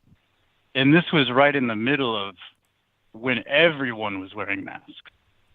Okay. And so it just, things like that were firing off and letting me know that something's not right here. And I kept trying to search for the truth and encouraging people to not, we don't give medical advice here. Maybe you need to go more into this doing Patreon, because I just really need to know, outside of just going through all these dynamics for the sake of preserving this particular platform, is what would you do different? That's why I aligned the question specific, so to stay away from a lot of those other dynamics that YouTube won't allow. Right? Like for instance, everyone else was going one way, and some people were influenced to do something against their conscience, being persuaded by other people. Right? Maybe if it happened again, they would stick with their conscience and stand 10 toes down, regardless of what people around them are saying. Like, that's a good example. One other thing I wanted to say real quick is the fact that what I noticed out of this, and I don't know if it's a direct effect from those who've been juiced, is that I've found that people that I've noticed, especially those who chose to do that, they lie with a straight face. I've noticed this. They lie without conscience. It's as if the same people that were pushing everyone else into getting it, right? It's as if they are ashamed at this point, now that they see how things unfolded, and will flat out lie concerning how they were operating during that time, or whether or not they actually chose to do that. You have people who did it, and they'll sit and lie in your face and say, "Oh no, I didn't take it." I noticed that. I noticed that people are they ashamed and are afraid to say that they made a mistake? And I'm talking about people everywhere are out straight lying. And you remember these people during that. And that's how you know it must be something psychological, because they are acting as if you didn't see them or hear them. They're acting as if you weren't there seeing these people lose their minds. And today they'll just look at you with a straight face. Oh, no, I didn't do it. That's what I'm noticing. I'm noticing that a lot of people have become just straight liars. Right? And on top of that, and I think some of that is out of shame. And they don't want to accept the guilt that comes with if they told someone else to do something who didn't make it. You see how I'm able to generally speak around it, but still you understand what I'm saying? Absolutely. Yes, yeah, sir. But that's what I noticed, brother. I noticed that it's a lot of liars came out of this. Because you look at them, oh, no, not me. Too. And I'm talking about people that are close to me. I mean, family members. Come to find out, you know, one person who lied and told me he wasn't doing it, he did 5 of them. Lord have mercy. But I digress. Goodness gracious. Bless you, my brother. To answer your question, though, what I would do differently. What would you do differently? Instead of trying to encourage people about, I only brought up the militia thing, not to toot my own horn, but to give clarity to what I'm about to say. Because who am I? I'm nobody. But what I would do differently is I would tell people that, in the way that we can fight back is repenting and following the laws, statutes, and commandments that are in this book. Exactly. And by doing so, we'll experience the blessings that come with that. And we won't even have to fight in the physical. You're right on, brother. I appreciate it. I bless you. Bless you. I want to show something real quick, if you don't mind. Thank you, brother. I'm going to place you on hold, okay, Stuart? You're right on. The Wada, he says he would be more vocal and tell people there's a judgment here. It's time to repent. Why are we more afraid of what the world is bringing forth and not the wrath of God? Okay, who has the power to kill what? Our soul and our spirit in hell. It seems like we have more fear of the Most High than we do. Now, we do the powers that be. I need y'all to see this real quick, folks. I need y'all to see this real quick because I'm going to show you how deep this is. There was a brother who called me in the midst of the pandemic, right? A brother, right? When I say a brother, he was Esau. He told me he was Esau, right? Now, listen, I have no problem with that. We teach all nations. But I'm going to show y'all, brothers and sisters, how the enemy can work. A brother called the church number out of nowhere and reached me and said, Elder Ricard Shiar, he says, I've been in this truth for a long time, and I know that we're at the end of this. And I've been watching you online for a while. I want to be baptized, right? I want to send some help to the church or whatever the case might be. And I'm like, brother, if you want to support the church, you can do that. It doesn't mean nothing to me, right? If you're going to do it, right? He says, but there's a lot going down and I want to leave. I want to go someplace, take my mother, probably go into the Fiji Islands, and I got somebody where I can negotiate a boat and maybe me and her can get off the boat and because they may shut the country down. I said, brother, I don't know who you are, right? I say, brother, I don't know who you are, right? But if you want to be baptized and operate the church, I got a brother, an elder named Elder Yarack in California. Listen.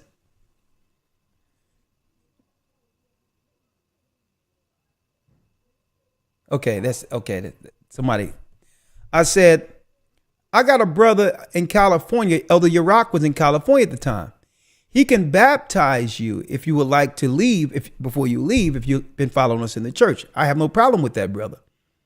I said, but as far as you getting on a ship with your mother, paying some pirates or something, I'm like, brother, first of all, you shouldn't be telling me this because I don't know what you were part of. And you need to leave your mother alone. You're a grown man. If you're going to do something, do it. But I wouldn't suggest you get up and go someplace, right? Then the brother called me. Elder Yarack calls me, right? Elder Yarack says, Elder, you sent the brother to be baptized? I said, yes. And he says, the brother's name is Matthew? I says, yes. He says there's this weird character who have a haya tattooed on his head asking for baptism.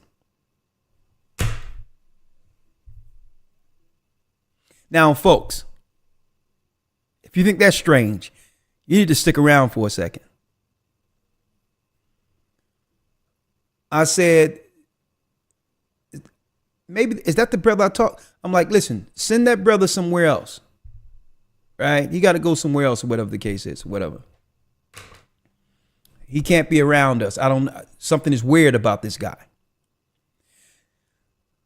Next thing you know, the brother called me a couple of weeks later and said, Elder, you need to get on board because the jab is the mark of the beast. And I said, brother, it's not the mark of the beast because you can still buy or sell without it. Now, as far as the church is concerned, we have scriptural protocol with exemptions against anything because we are naturalists and only believe in the laws of the Bible. And our bodies can only receive what's within the clean dietary laws. And that's our strict religious adherence. But brother, that's not the mark of the beast. This brother goes off on me. Right? He goes off. I'm like, brother, listen. He says, anything I've sent, brother, anything you send, you tell me what it is, and I will send it. The church administration to send it right back to you. Because what do you think you can't buy the elders to become a mouthpiece to teach your lessons. Okay? You can get your own YouTube page and teach whatever you're saying, but you can't pay me to become your mouthpiece, sir. Tell me how much you sent and it goes right back to you. And then he falls off the end of the earth, never hear from him. Why am I going into this? Then CNN, after almost 3-4 months, who is on CNN? And that's why you have to be very careful, brothers and sisters. Who is on CNN? Fair use. We were out of town. We came back from Chicago. He was gone. Abigail and John Danian haven't seen their son Isaac since September of 2020. That's when they say he ran off to Hawaii to follow his so-called guru. I've known about the end times for many years. Look at that. That guru, Matthew Mello.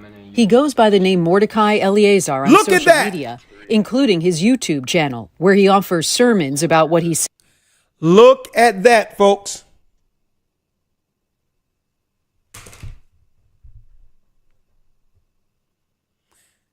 A peace already was established to try to link us to this canned story right here.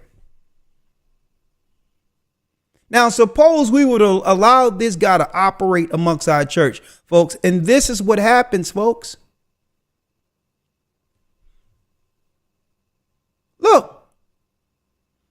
Look at this canned story. Look.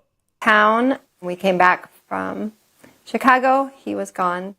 Abigail and John Danian haven't seen their son Isaac since September of 2020. That's when they say he ran off to Hawaii to follow his so-called guru. I've known about the end times for many years. That guru, Matthew Mello. He goes by the name Mordecai Eleazar on social media, including his YouTube channel, where he offers sermons about what he said. Folks, the infiltration is real. The infiltration is real. A lot of y'all don't even know that this Mordecai, he's one of the, I'm gonna tell you folks, usually when they looking to regentrify one of our neighborhoods, they send in a bunch of these hippies in first to do reconnaissance to see if they're able to survive amongst a violent environment. These are the guys they send in first. These hippies.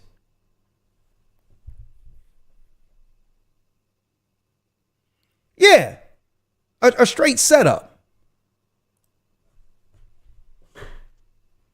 See that? Now, these are the things that I was balancing the whole time when things were shut down. I'm like, brother, you got the wrong one. He wanted me to get online and teach that was the mark of the beast. Folks. And now this canned story comes out where a guy ended up trying to run to Hawaii with him.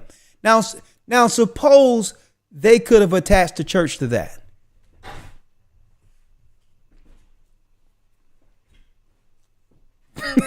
Elder Yurok. Don't forget, he was way in California somewhere. If somebody want to be baptized, we can't deny them water. But Yurok said some satanic weirdos is showing up. I'm like, man, listen, tell that brother all praises to whatever he's dealing with, that he can kick the proverbial rocks, because we don't want to be attached. There's so many things going on in the earth today. We have to steer our people directly, and we do not need distractions.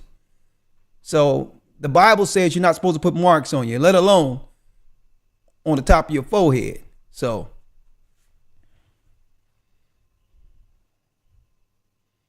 right. So folks, it's real.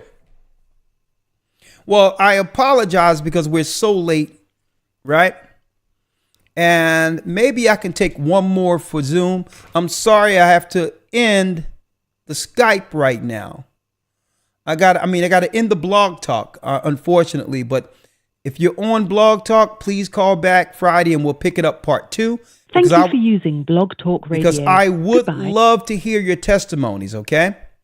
And I'll take one more. Before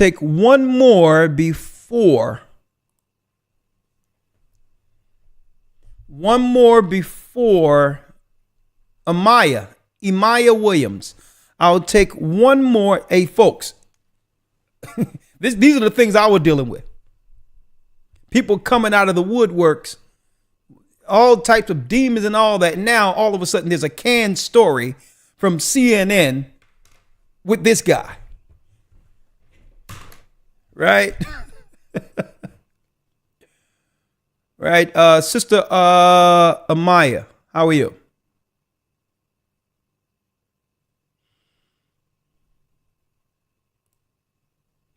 Amaya. Amia or Amaya?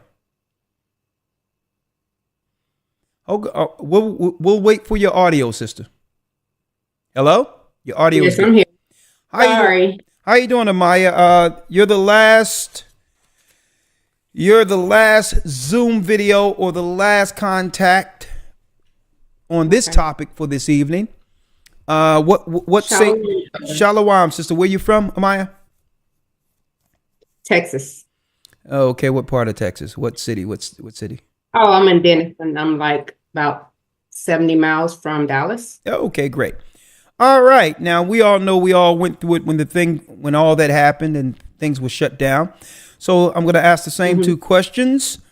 What did you notice differently after you came out of that, after they opened up the doors and said that we can all go out, like adults now? And what did you notice different? And second, what would you do different now if it happened, if that same rollout happened again? Right. So what I noticed after we were able to come outside is what you said? Yeah. Once they opened things up, what did you know was different? What was the difference between before they locked down after, before they locked down, the world was a certain type of place. What did you notice different when the world opened back up? Well, people start going back to business as usual, as if it never happened. Some people seemed like they were woke at first, and when everything started opening back up, they forgot all about being woke. So that's the first thing I noticed, unless they took it serious like I did. The one thing that I would change is, at the time I was real hungry for the truth. I just started getting into the truth. So as I was learning, I was trying to basically force feed people. This time, I wouldn't do it. I wouldn't do it anymore. Okay, when you say force feed, you're trying to have them see the delusion. Right. And right. It only made things just more tenuous, more, the wall just became even more stoic and staunch. The more you spoke, the worse things became, right? Right. They sort of kind of shunned me, or looked at me like I was crazy, wouldn't listen to what I was trying to tell them not to do. So, this time around, you're gonna let them do what they got to do. Right. And then the other thing I would change, which I've already started changing, is try to grow my own food, get my own animals. I actually moved out of the city in July to the country so that I could begin that journey. So those are the things. Good for you. So that you're not at the behest of the markets and all that. Right. When if it rolls out again, you don't want to be caught blindsided looking for toilet paper and all these things. So if it's going to happen again, at least you can have some enlarged supply when it comes to toiletries, everything you would need in case of an emergency, so that you're not out, with the rest of the people scavenging for products. So it's preparation time. Good point. And then one more thing I did notice about the change, I started seeing there was liquid coming out of the lights on the freeway. Like one night I was going through the freeway and I could see. For real? On the freeway in Texas off of 75, I could see liquid coming down. It wasn't raining, but it was liquid coming down from the lights on each side. Liquid? You sure that it wasn't after a rain or something? It wasn't raining. The roads were dry. And it was about, I want to say 5, maybe 4:30 or 5 in the morning. You sure it wasn't connotation? And the reason I know that it was actually liquid coming down, like I said, the freeway was dry. But when I moved my car over to the right side of the lane, you could see the water coming down on my windshield. And it looked like regular water. Mm-hmm. Well, it was dark, so I couldn't tell whether it was regular water, but it was like a mist. Oh, okay. Do you know how when you used to? I don't know when you go to a theme park, there's like little areas that you can, if it's hot, there's little areas that mist comes down on you to kind of cool you off. Oh, that's what it looked like. That's what it looked like. Interesting. I wish I had taken a picture of it, but not in Texas on the freeway. You can't. Okay. Well, I'm going to look into that and see if there's anything to it. Well, thank you, sister. Some weird stuff. I remember brothers and sisters calling me, telling me about these purple lights. Oh yeah, like infrared type of lights or something on the street lights on certain highways, and who knows? Maybe this is a way they're going to be able to tell who's juiced or whatever the case is. But we'll see. Well, thank you, sister. I really appreciate it. Yeah. And I want to say about the academy. The academy was a big part of waking me up. So, whenever the pandemic happened, I got into the academy. It helped me understand the Bible a whole lot better. It helped me start making better decisions spiritually. So the academy has definitely been a plus then some. Thank you. So that's one of those, during the pandemic, it was one of those, I would say out of the week, it was one of those days that could help you get through another week of some of all of the confusion that was going out there. It grounded you during an important time. All praises. Thank you, sister. So thank you, the water. I appreciate it. So I don't even have to ask you whether or not you're in this one, right? I'm sure you're in this one. Yeah. All right. Definitely. Thank you. Hey, I told y'all, folks, you may think the academy is one thing, but when you're in it, it's not only is it quite informative, it's the most fun that any of us have had in the Bible. I'm gonna tell you. Thank you, sister. Bless you. Thank you. All right. Well, that concludes our lesson. Thank you, Other Lawyer. We're going to pick this up part 2 because I need to hear your testimonies, because you're going to pick it up from the testimonies this coming Friday. Okay. We had them all lined up, way more in Zoom as well as Skype. We had too many to actually allow. Believe me, it was just too many. All right. And it'll be unfair to say, well, okay, let's go. It'll be 3 a.m. by the time I finish all these videos and audios that was up. So that tells me that part 2 is necessary. So keep your testimonies, folks. Don't forget, even if you need to look at this broadcast again tomorrow before Friday to give your testimony, do so. We need to know. We need to understand. So to help you through, if need be, maybe these conversations will allow us to do what? Knock things off of each other, because all of us had different experiences during the pandemic. So to help us get through the next one. With that, may the Most High be with you. Stay prayed up, sin not. We are the children of Israel. In the name of Christ, we thank you all for your participation this evening. Stay prayed up, sin not. We will soon see Israel. Thank you, Other Lawyer. When the rain falls down and storm clouds crowd around us, and when the darkness comes to steal my light,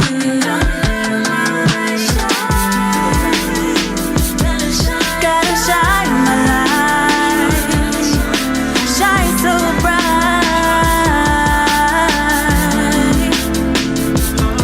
be strong in the Lord. All right, there we go. Shalom, shalom. We should be good now. Just confirm if you can hear as well as see nice and clearly. And once you confirm, we'll get right into it. All right, the sound should be good now.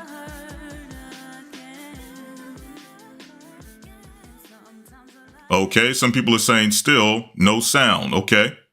All right, there we go. Loud and clear. Okay, so maybe just refresh.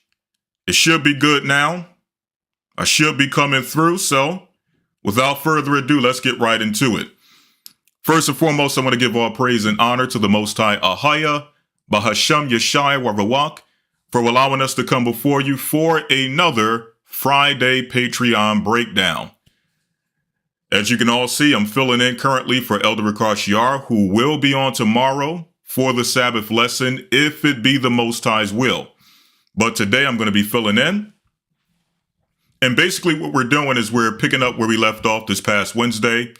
As you all know, last Wednesday was a very powerful topic, very powerful discussion with a lot of wonderful testimonies from you all. When it comes to those testimonies, we all know that obviously there were a lot of brothers and sisters in the queue.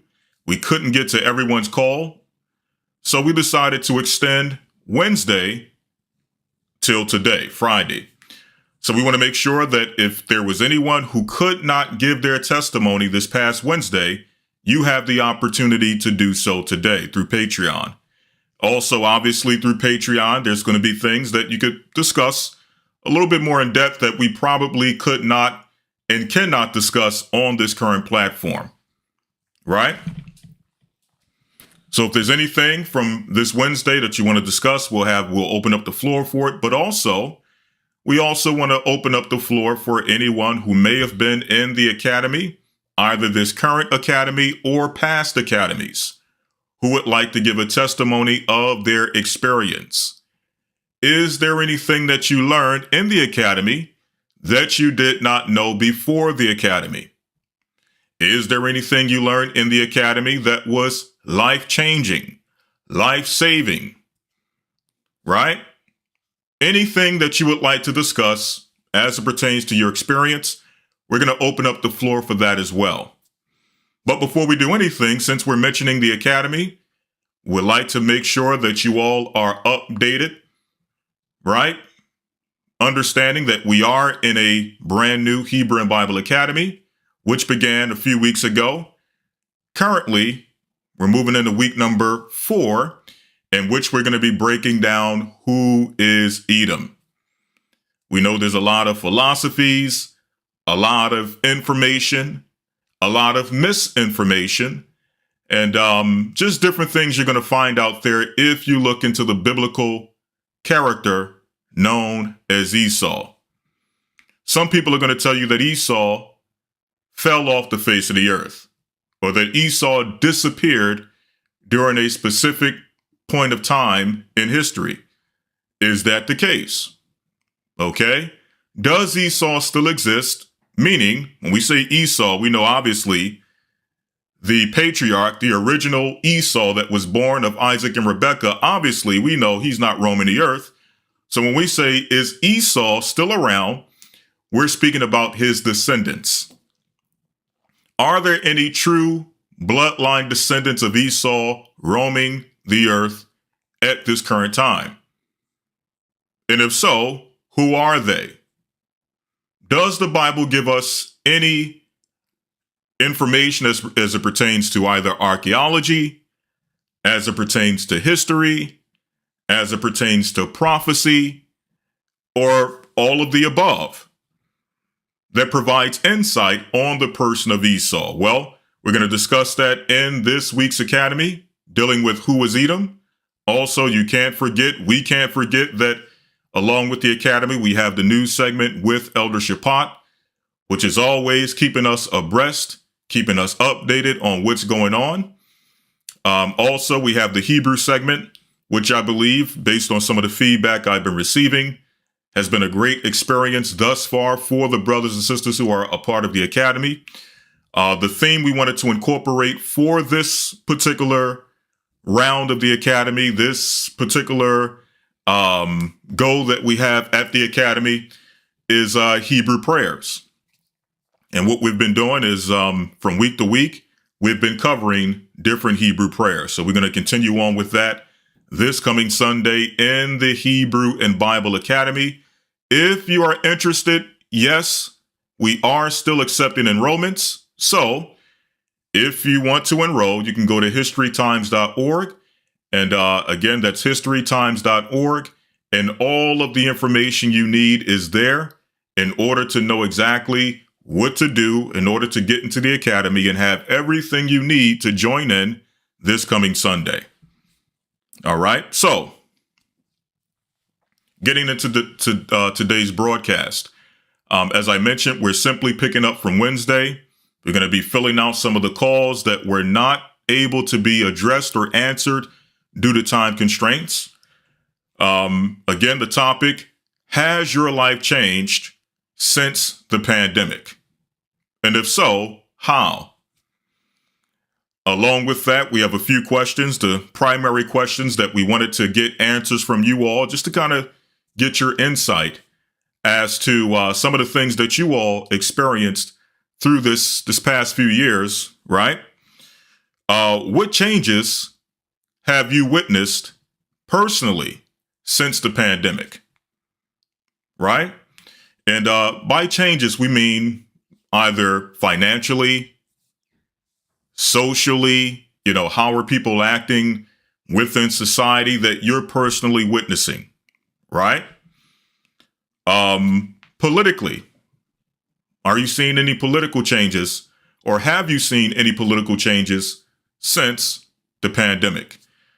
All of that and more. If there's anything you would like to discuss concerning that, we're going to open up the floor for it. Just to give time for more of the family to come in. What I'll do is I'll spend a little bit more time here just so that everyone knows that we're currently on and that we're about to transition both to Patreon as well as Blog Talk Radio. What I'll do, if anyone has a question or what have you, I'll answer maybe one question, then we'll transition over. When we transition, I don't want to keep it on. We're not going to make it a Q&A segment this time. Again, we have a topic of discussion that we want to try to focus on, right? So let's try our best to focus on the topic of, has your life changed since the pandemic, right? We want to try to keep it there as much as possible. But again, because we want to give opportunity for more to come in, we're going to stick around just for a few more minutes. And while we're waiting, we'll maybe answer one question. If anyone has a question, we'll pick a question and we'll answer as best as possible, right? After that, we'll transition over to both Patreon as well as Blog Talk Radio. And we're going to get some more of your testimonies. All right, we're going to get some more of your testimonies.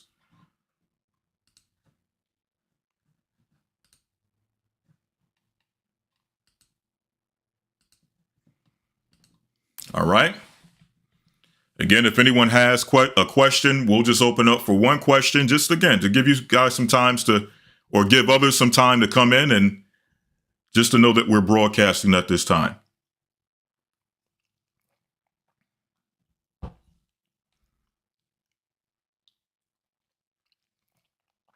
If not, we'll transition straight over to Patreon.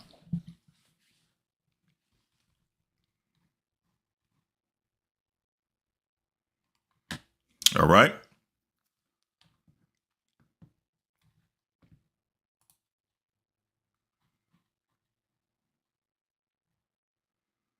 Okay.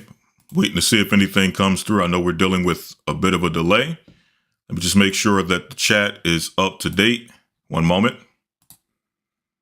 Looks like the chat wigged out. Let me check something real quick just to make sure you all are still with me. Let me check just one thing.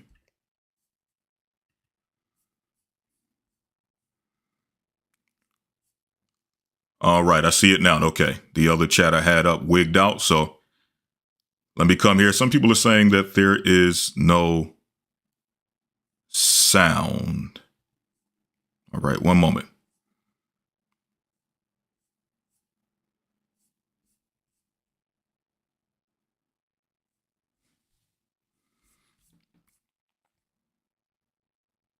Okay, it's all good. Okay, great. All right. Because I'm going in between two chats here. I'm getting two different feedbacks from both of the chats. So I just want to make sure everything is good. All right. Okay, so does anyone have any questions? If not, we'll jump straight over to the Patreon. We'll open up the blog talk. We'll get your testimonies and we'll call it a day. Right? For those who would like to call into the blog talk, the number is 515-605-9327. Again, 515-605-9327.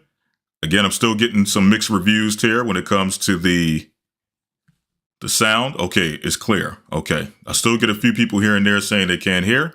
All right. So we're all good there. All right. So if there's no questions, we'll jump straight over to the Patreon. We'll open it up where you all can call in. Right? Okay, good on the sound. Okay, great.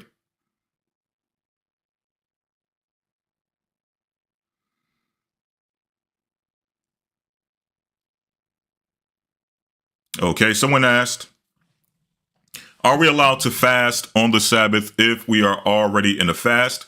That's a question I believe I've answered. I believe we've answered in the past on multiple occasions, and the answer is yes. Okay?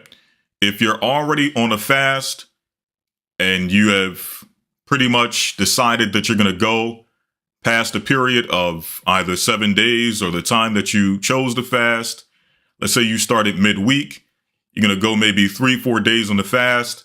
If you decide to do so, yes, you can you can still go through on the Sabbath. Remember, Moses and Christ fasted 40 days and 40 nights.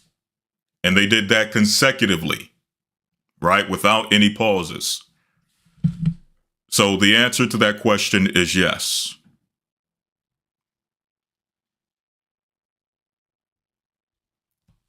Okay. Now, do we choose specifically? Do we, wait till the Sabbath comes and choose that day as a day to fast? No. Okay. That's a day in which you're supposed to be relieved of your burdens. However, if you're doing a consecutive fast for a certain amount of days, then yes, if the Sabbath comes up, you would continue your fast.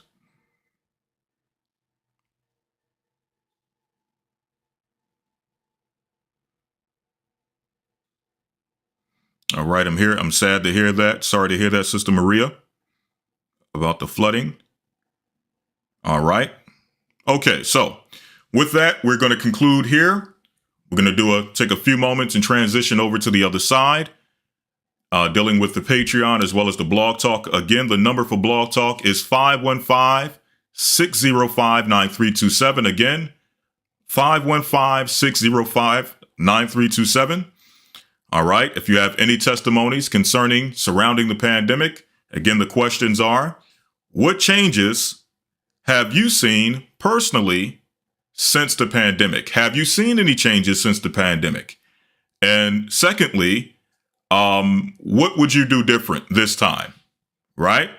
If that scenario was to present itself again, what would you personally do differently?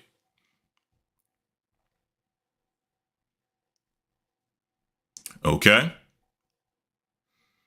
Are we upon immediate judgment when we choose to be disobedient? Not necessarily. Okay. Not necessarily. There's mercy. There's grace.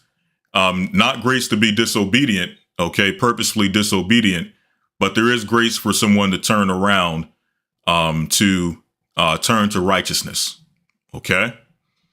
Many of us live disobedient lives for the majority of our lives. And it's just recently that we've had the opportunity to turn to the faith, right? So, yes, you do have an opportunity to repent. But as the Bible says, the Most High will have mercy on whom he will have mercy. Some people are able to go a long time without anything happening to them, without any impending judgment. In fact, let me read that very quickly. All right, this will be the last thing before we transition, right? Just two quick scriptures. Someone asked, where is or when is the next baptism? That depends on where you are located, right? Each local area sets up baptisms according to, the time in which they have baptism. So you have to get in contact with your local area to figure out what's coming up as far as the baptism. Right? The baptism schedule. All right. So just two quick ones on that question. That is a very good question. All right. Is there immediate judgment when one turns to disobedience? Right? And the answer is no. All right. Let me pull this up very quickly.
All right, we should be good now. Okay, so we're in the book of the Ecclesiastes of Solomon.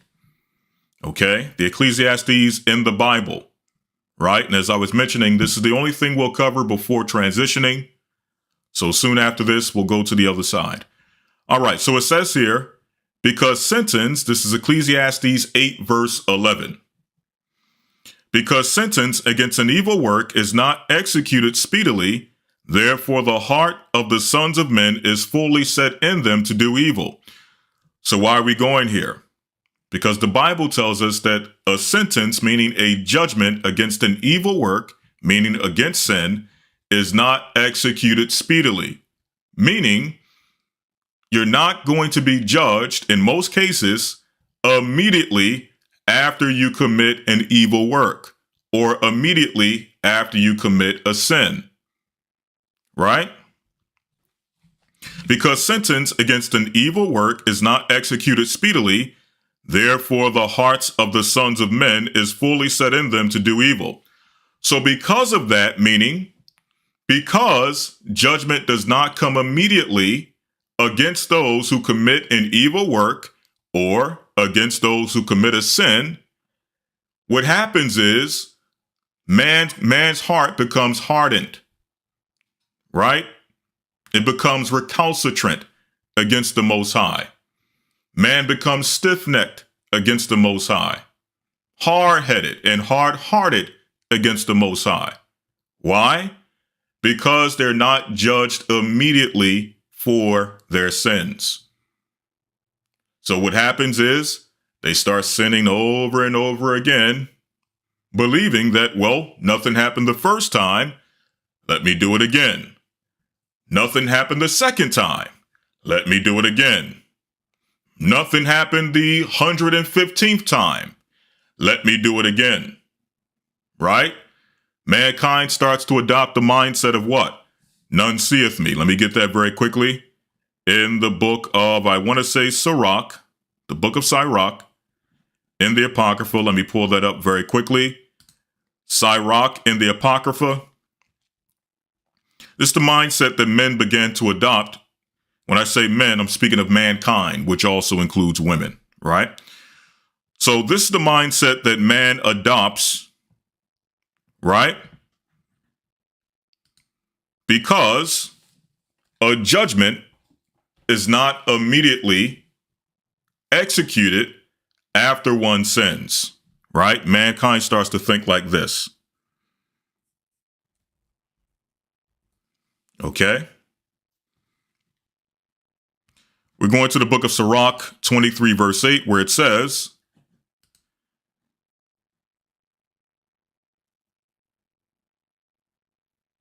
here, Sirach 23.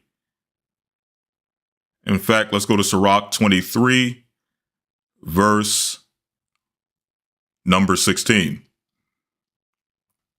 It says, two sorts of men multiply sin, right? Which is the topic that we were just discussing, going back to Ecclesiastes in the Bible, chapter 8, verse 11. The fact that mankind continually sins, he multiplies sins. He adds sin unto sin. Why? Because an execution or judgment against an evil work is not executed speedily, meaning immediately. Right? And the third, and I'm going to pull this all the way back to your question. The person that was asking the question, I'm just elaborating, but I'm going to get back to exactly what you were asking. Two sorts of men multiply sin, and the third will bring wrath. A hot mind is as a burning fire. It will never be quenched till it be consumed. A fornicator in the body of his flesh will never cease till he have kindled a fire. All bread is sweet to a whoremonger. He will not leave off till he die. Now, let me get straight to the point, right? This is the mindset that men begin to adopt because judgment does not come immediately. Verse 19.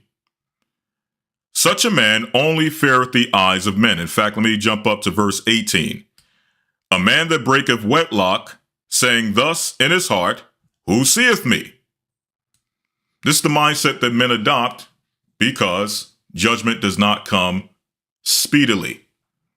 They start to think that no one sees them. They start to think that they got away. Okay?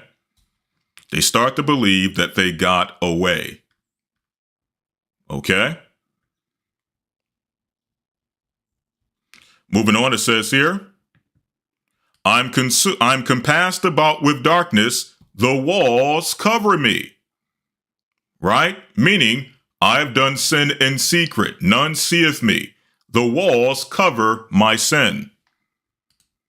And nobody seeth me, what need I to fear? So this is the mindset that men begin to adopt. Why?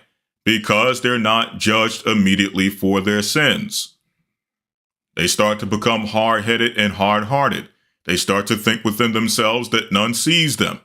They start to think that they got away. Right? So then they start to say, well, what need do I fear? Why should I fear God if I'm allowed to sin, if I'm allowed to break his commandments and nothing happens? Right? The Most High will not remember my sins. And that's a mistake that mankind makes over and over again. They've been making this mistake since the beginning of time, believing that they're so small within his universe that God surely cannot be thinking about the sins that I commit. Well, you got people that bomb or do harmful things to countries. You got people who go out to battle, country against country, kingdom against kingdom. You have people who do harmful things to children, right? You have all of these mass atrocities going on in the earth. Surely the little thing that I do, the Most High doesn't consider with all the great things that go on in the earth. And believe it or not, to think so is a mistake. Okay? Okay, so you got it? All right. It says here, such a man only feareth the eyes of men and knoweth not that the eyes of the Lord are 10,000 times brighter than the sun, beholding all the ways of men and considering the most secret parts. Right? So the Most High sees everything, basically. That's what it's saying. Now, here's the flip side, right? The question initially was, are you judged immediately? I believe it was along the lines of, are you judged immediately once you become disobedient? And the answer is no. The Most High is merciful. The Most High is patient. The Most High is full of grace. Right? So even if one turns back to a life of disobedience, the Most High will still, in many degrees, be merciful. Right? Here's the kicker. Okay. Last scripture and we'll transition.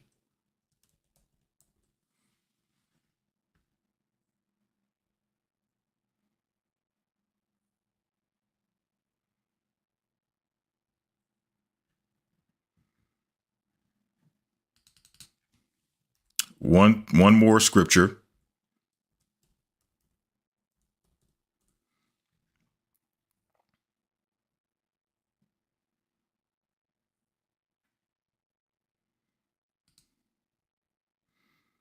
There's another one, but for the sake of time, I'll just read this one for the sake of time. But there's another one in Peter, I believe, that discusses this same exact thing that I want to try to relay to you.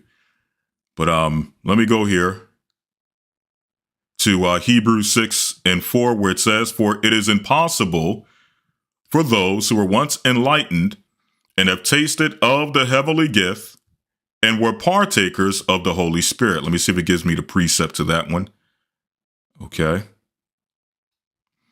All right. So it says here, for it is impossible for those who were once enlightened and have tasted of the heavenly gift and were partakers of the Holy Spirit and have tasted the good word of God and the powers of the world to come, if they shall fall away, meaning if they shall turn to disobedience, right?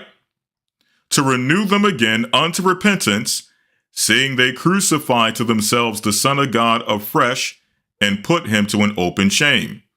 So this is the kicker. Now, there's another one that goes into this as well. I believe in the book of Peter.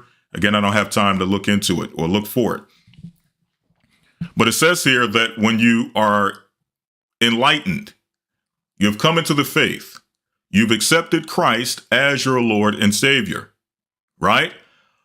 But you turn back to a life of disobedience. You do, as it says here, if you fall away, right? to renew them again unto repentance, seeing they crucify to themselves again the Son of God afresh. It's like you're crucifying Christ all over again, right? Christ have already come and died for your sins. You have already acknowledged your sins. And you made a covenant saying that I will no longer turn back to the man or woman that I once was. Because in order for me to be standing here today and to receive this enlightenment and to receive the gifts that come with this enlightenment, someone had to die for me. Right? It is by the crucifixion that I have life. Right? So if you are to turn back, go into the world, or go back into a life of disobedience, it's like you're crucifying Christ again. And it's like you're putting him to an open shame. Right? So that's why we must endure. Right? That's why we must press forward. And when you get the opportunity, read Sirach in the Apocrypha. Ecclesiasticus, the 2nd chapter. And that'll give you the insight of not only what to expect when you come into the faith, but also the importance of enduring in the faith. Right? Okay, somebody got it. 2 Peter 2:20. Let me pull that up very quickly. I'm just going to read it. Right? 2 Peter 2:20. And after this, we'll transition. Right? 2 Peter 2:20 and through 22. For if they have escaped the pollutions of the world through the knowledge of the Lord and Savior, Yeshua Mashiach, they are again entangled therein and overcome, and the latter end is worse with them than the beginning. Right? Exactly. Should a dog return back to its vomit? Right? For if, I'm going to read this again, for if they have escaped, and yes, we have escaped. Right? We were in danger. And believe it or not, we're still in danger. Every day we're in danger. Okay, when I say danger, I'm not talking about danger of the powers that be. I'm talking about the danger of turning back to who and what we were. That's the greatest danger we face every single day. So if they have escaped the pollutions of the world through the knowledge of the Lord and Savior, Yeshua Mashiach, or Jesus Christ, they are again entangled therein, meaning you get entangled, right, through the cares of this world, or whatever may draw you back into the pollutions of the world, and overcome. The latter end is worse with them than the beginning, as it is explained in the parable that Christ gave concerning the spirits, right? A man who is cleansed from spirits, and, the spirits lurk and they go through dry places seeking rest and find none. They come back to their original host. That host opens up the gate to allow those spirits back in. And the last state of that man becomes what? Worse than the first, right? That's exactly what Peter is explaining here, or very similar to what Peter is explaining here. Verse 21, for it had been better for them not to have known the way of righteousness than after they have known it, to turn from the holy commandment delivered unto them. So the Bible says that it is better for you to not have known the truth, to not have come into the faith, than to have come into the faith and to go back into the pollutions of the world. Then, after that they have known it, to turn from the holy commandment delivered unto them. But it has happened unto them according to the true proverb, the dog is turned to his own vomit again, and the soul that was washed to her wallowing in the mire. Okay?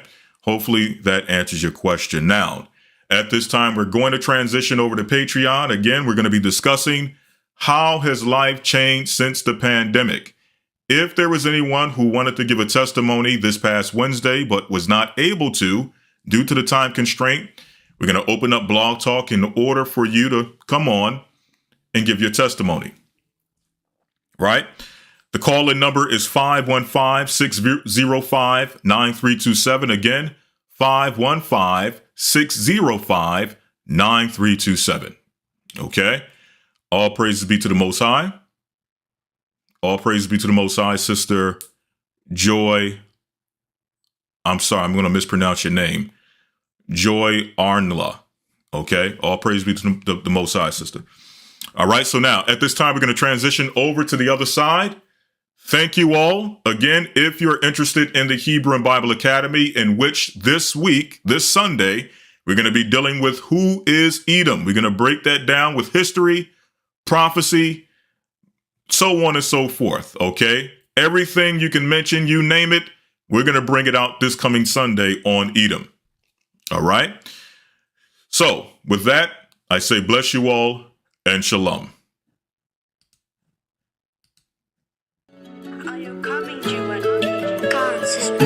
Hey, we taking this one all the way up to the kingdom. Gonna spread the gospel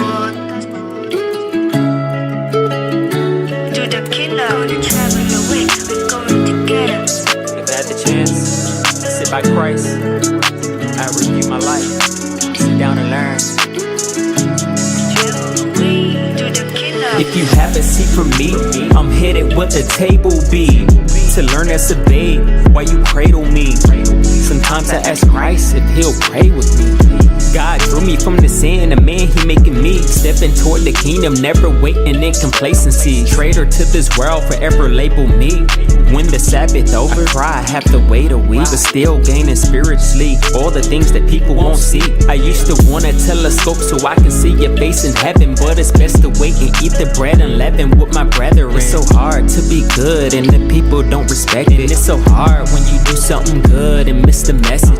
Alone I watch the clouds spread, thinking God I'm God-led. I'm coming to your throne, I'm alone when you call me. Thanking you for saving me, in the mirror facing me. You're all I have and all I ever wanna be. Spotted in my garments, it ain't something I can't wash away. Baptized from all of my sins to watch them wash away. Christ told me wake and watch and pray and do it every day. I'll meet you when the sun fade and one day I'll travel away.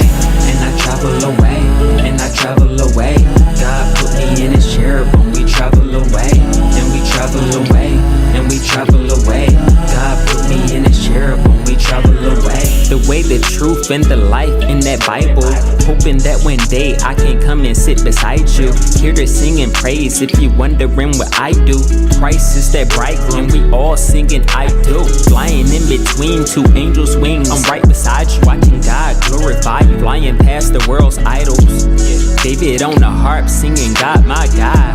Keep Christ in on my heart, I learn to drop my pride. Alone, I watch the clouds spread, thinking God I'm God-led. I'm coming to your throne, I'm alone when you call me. Thanking you for saving me, create a brand new heart in me. You're all I have and all I ever wanna be. Spotted in my garments, it ain't something I can't wash away. Baptized from all of my sins to watch them wash away. Christ told me wake and watch and pray and do it every day. I'll meet you when the sun fade and one day I'll travel away.